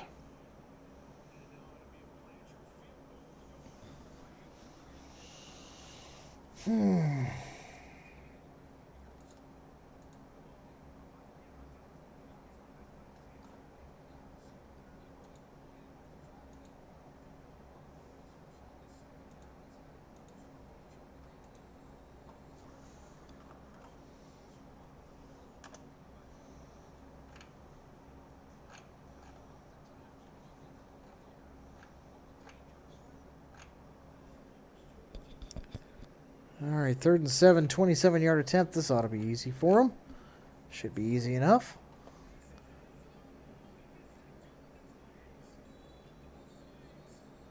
There's a flag on the play here. Looks like he shanked it. What's the flag all about?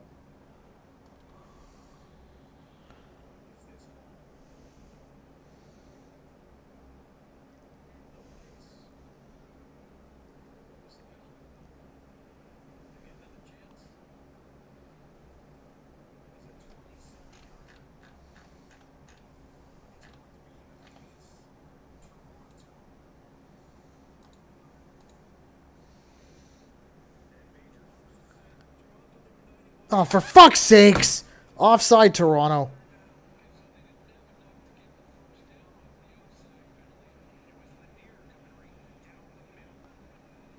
Third and 2, they can bring out the short yardage team and get it that way. But I don't think he's going to do it. I think he's going to try and take the points. 22-yard attempt.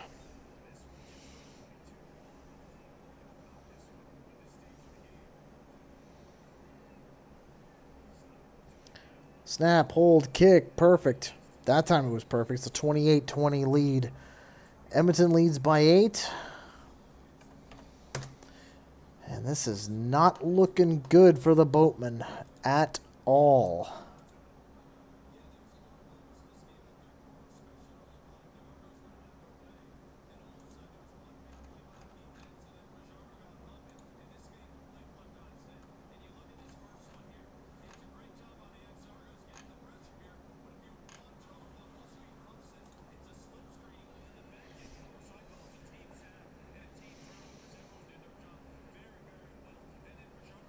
Half of me wants to go to the washroom right now, but, I mean, if I go to the washroom, that's when the Argos score the touchdown. Let's face it. Alright, so I fixed Firefox. It's not going to... It's giving me all these fucking AI tabs. I'm like, no, piss off. I don't want any of that nonsense. So, since we're inside the final 3 minutes... I believe it goes to a kickoff. Yep. 65 seconds remain. And... well, hang on.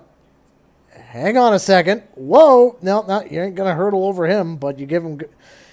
Herslow with the attempted hurdle. It wasn't going to happen, but if another flag, it's going back 10 probably at least.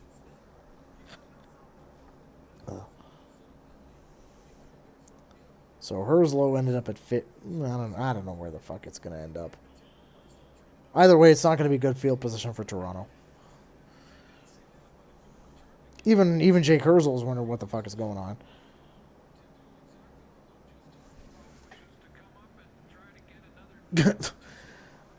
He tried to hurdle over him, but he tried to hurdle over Blanchard, but it more looked like he friggin' drop kicked him. Fuck my life. They're gonna call that as unnecessary roughness, really? Edmonton already fucking leads by 8 points. Do you really need to make it that obvious that you're gonna favor them? For fuck's sakes. Yeah, you know what? I'm pissed. I'm pissed for him too. Like, come on. Big field for Nick Arbuckle. He needs a touchdown and a 2-point convert. Arbuckle, empty backfield, back to pass, throws it deep, finds a man. Oh, hello, finds, I believe, yeah, Brissett. That's a good first down. Keep it going, boys. A lot of bad calls in this game. Well, the thing is, I mean, they were calling it you called it by the letter of the law there. He called it by the letter of the law, not by the spirit, so I get it. Back to pass again, finds his man, gets out of bounds. It'll be a first.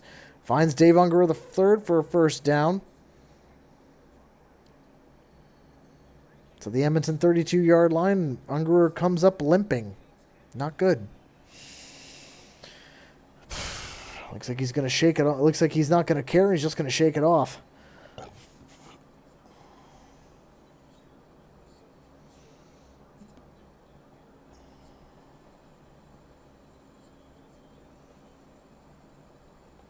Come on. Get it. Back to pass. Empty backfield. Throws it. Incomplete, but I think we might have an injury on the play. Because Coxie has not got up.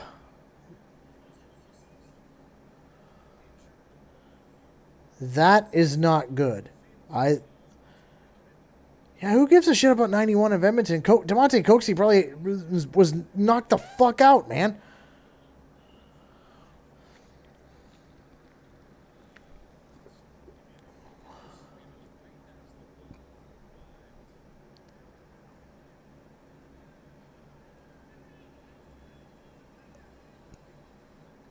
Yeah, Coxie's got a concussion now. See, now how can you... That was a low fucking hit by Tyrell Ford. How the fuck do you not call that? He was in a defenseless position there. You didn't call the hit on the knee of Brissett earlier, and you're not going to call that? Come on.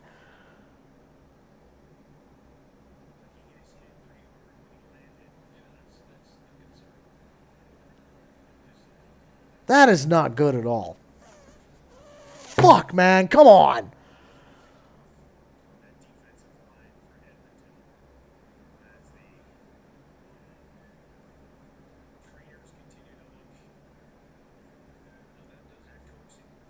That is not good.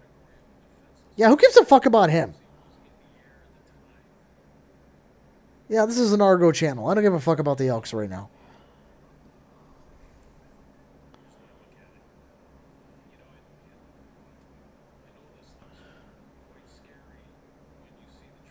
I mean, you can see it. He got knocked out because he fenced up.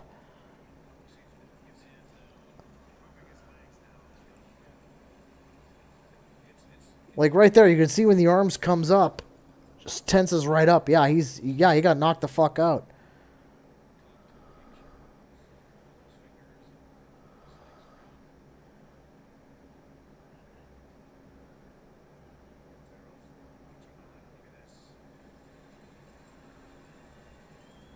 Thank God he's getting up.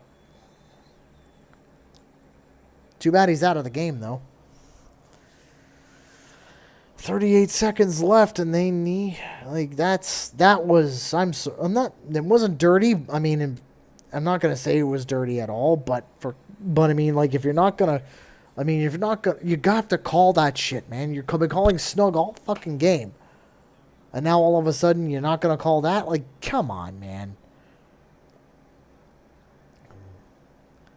I'm glad to see Coxie up and walking around. I'm glad to see he's up and walking around.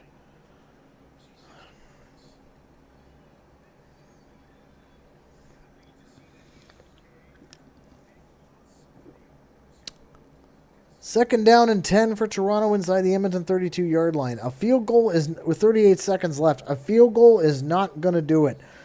We need some Grey Cup magic here, boys. Back to pass is Arbuckle. Incomplete. Shocker. Third down upcoming.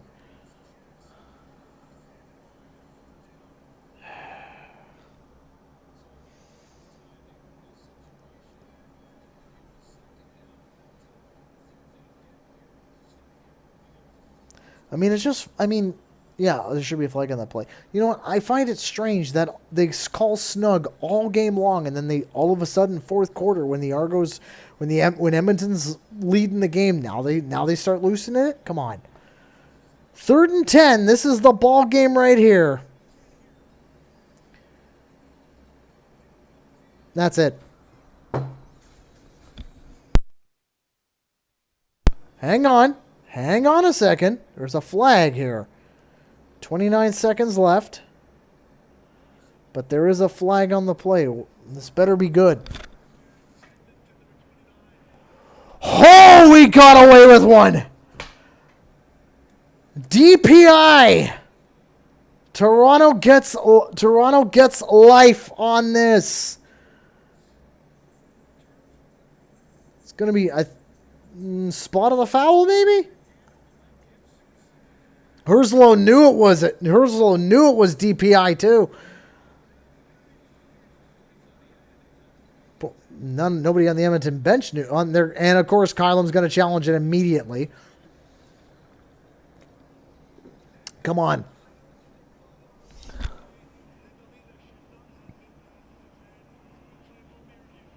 Play's going to be reviewed. There. While that's happening, I'm gonna take my opportunity here. I'm gonna go to the bathroom. I'll be back.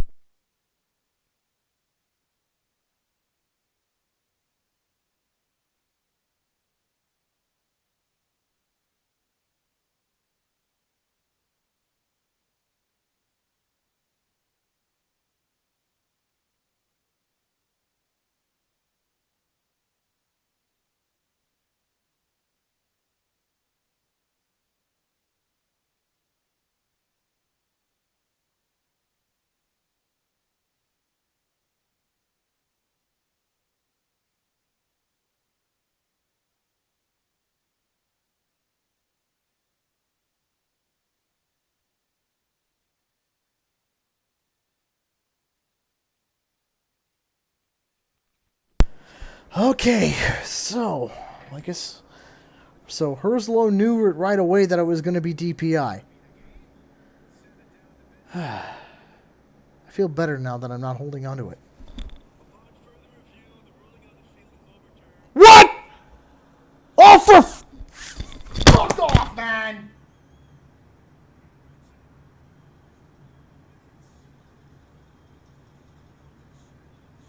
That is fucking horse shit.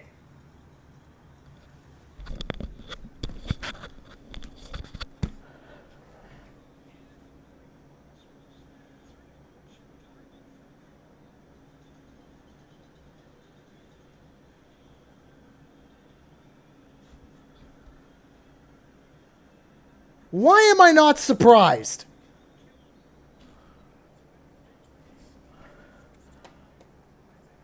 Why am I not surprised?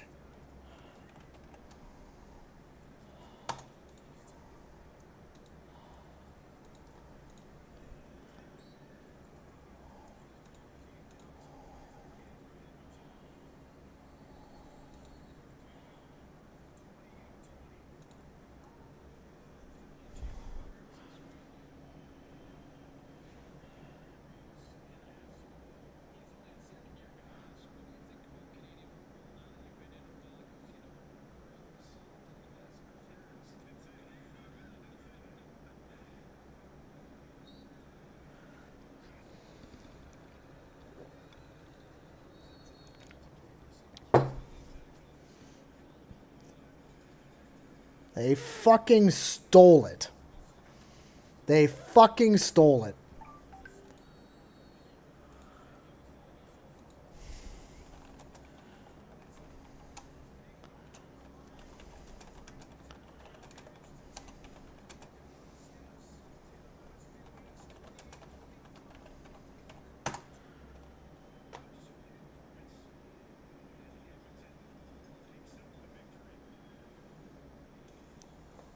I'm sorry. That is fucking absolute bullshit.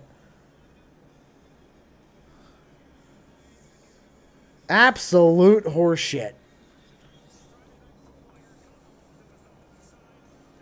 If you're expecting me to give congratulations to Edmonton, I'm not.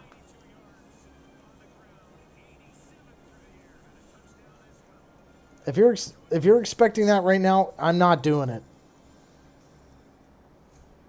That was absolute horseshit.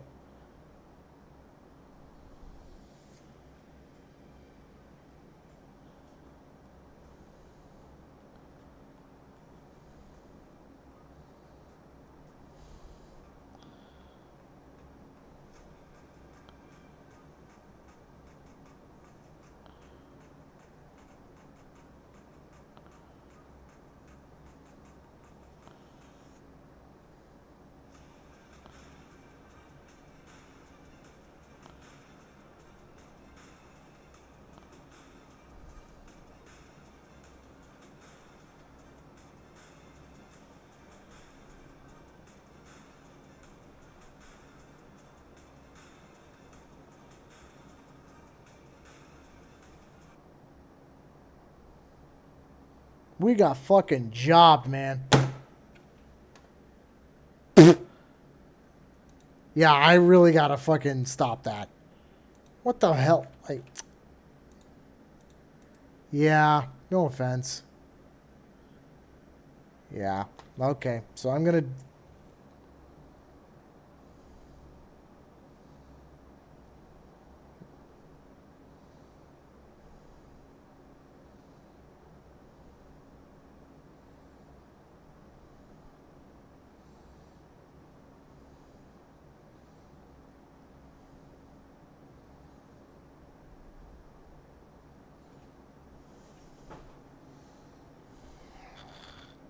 Ah.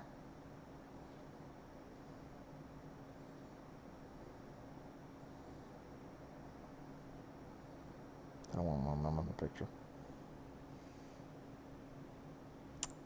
We got fucking jobbed. Straight up. We got fucking jobbed tonight.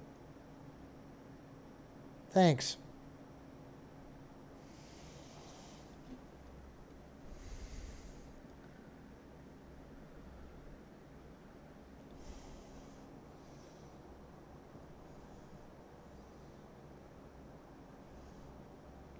Yeah, sorry, I'm just doing the instant reaction right now. Just bear with me.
So that's done.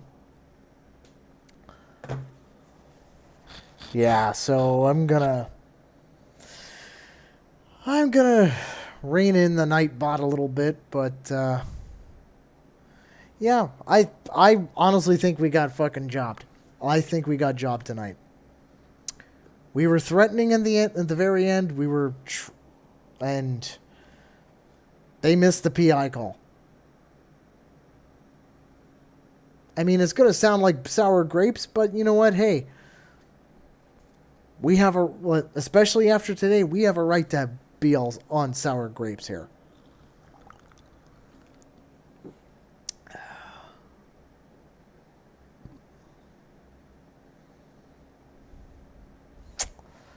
Yeah.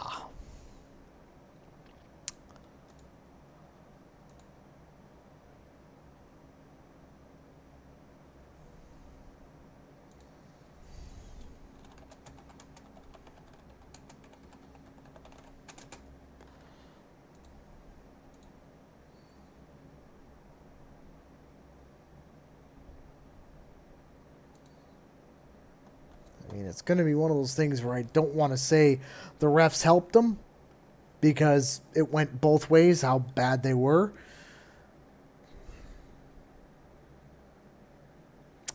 We just went from rare to medium rare. We just went from blue rare to medium rare. Like that on the cooked-o-meter.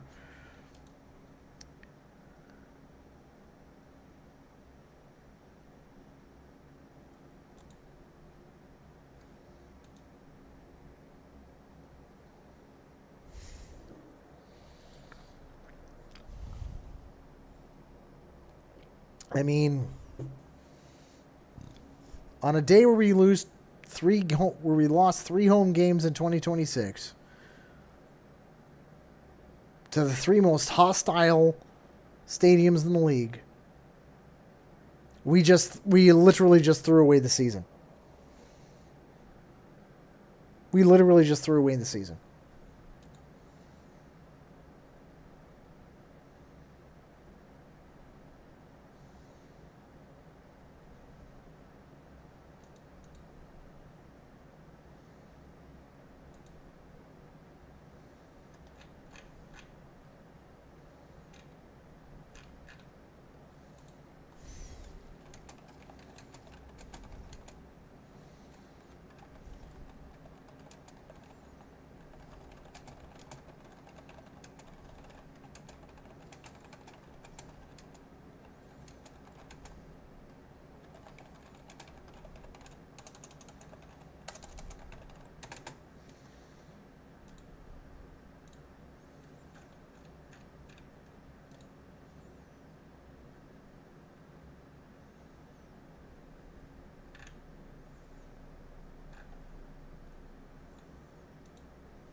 Yeah.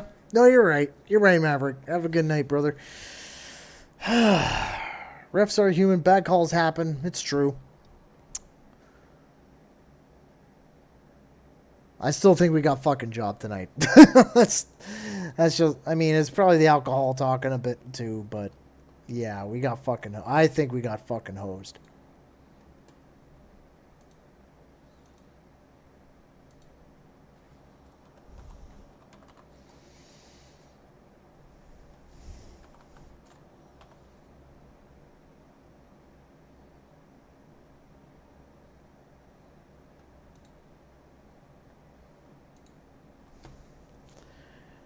All right.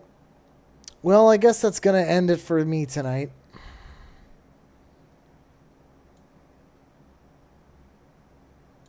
Yeah. in as much as I want to keep this going, I think it's safe to say that the season is over. Playoffs are a pipe dream. We're cooked. It's just a matter of what degree we get. And as my good friend Finn always says, win or lose, we drink the booze.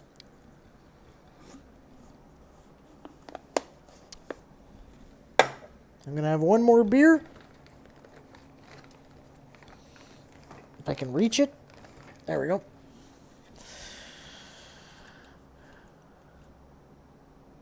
And then I'm going to bed. Your final? Edmonton 28, Toronto 20. Ultimately, in the end, I think we got fucking hosed. That's it.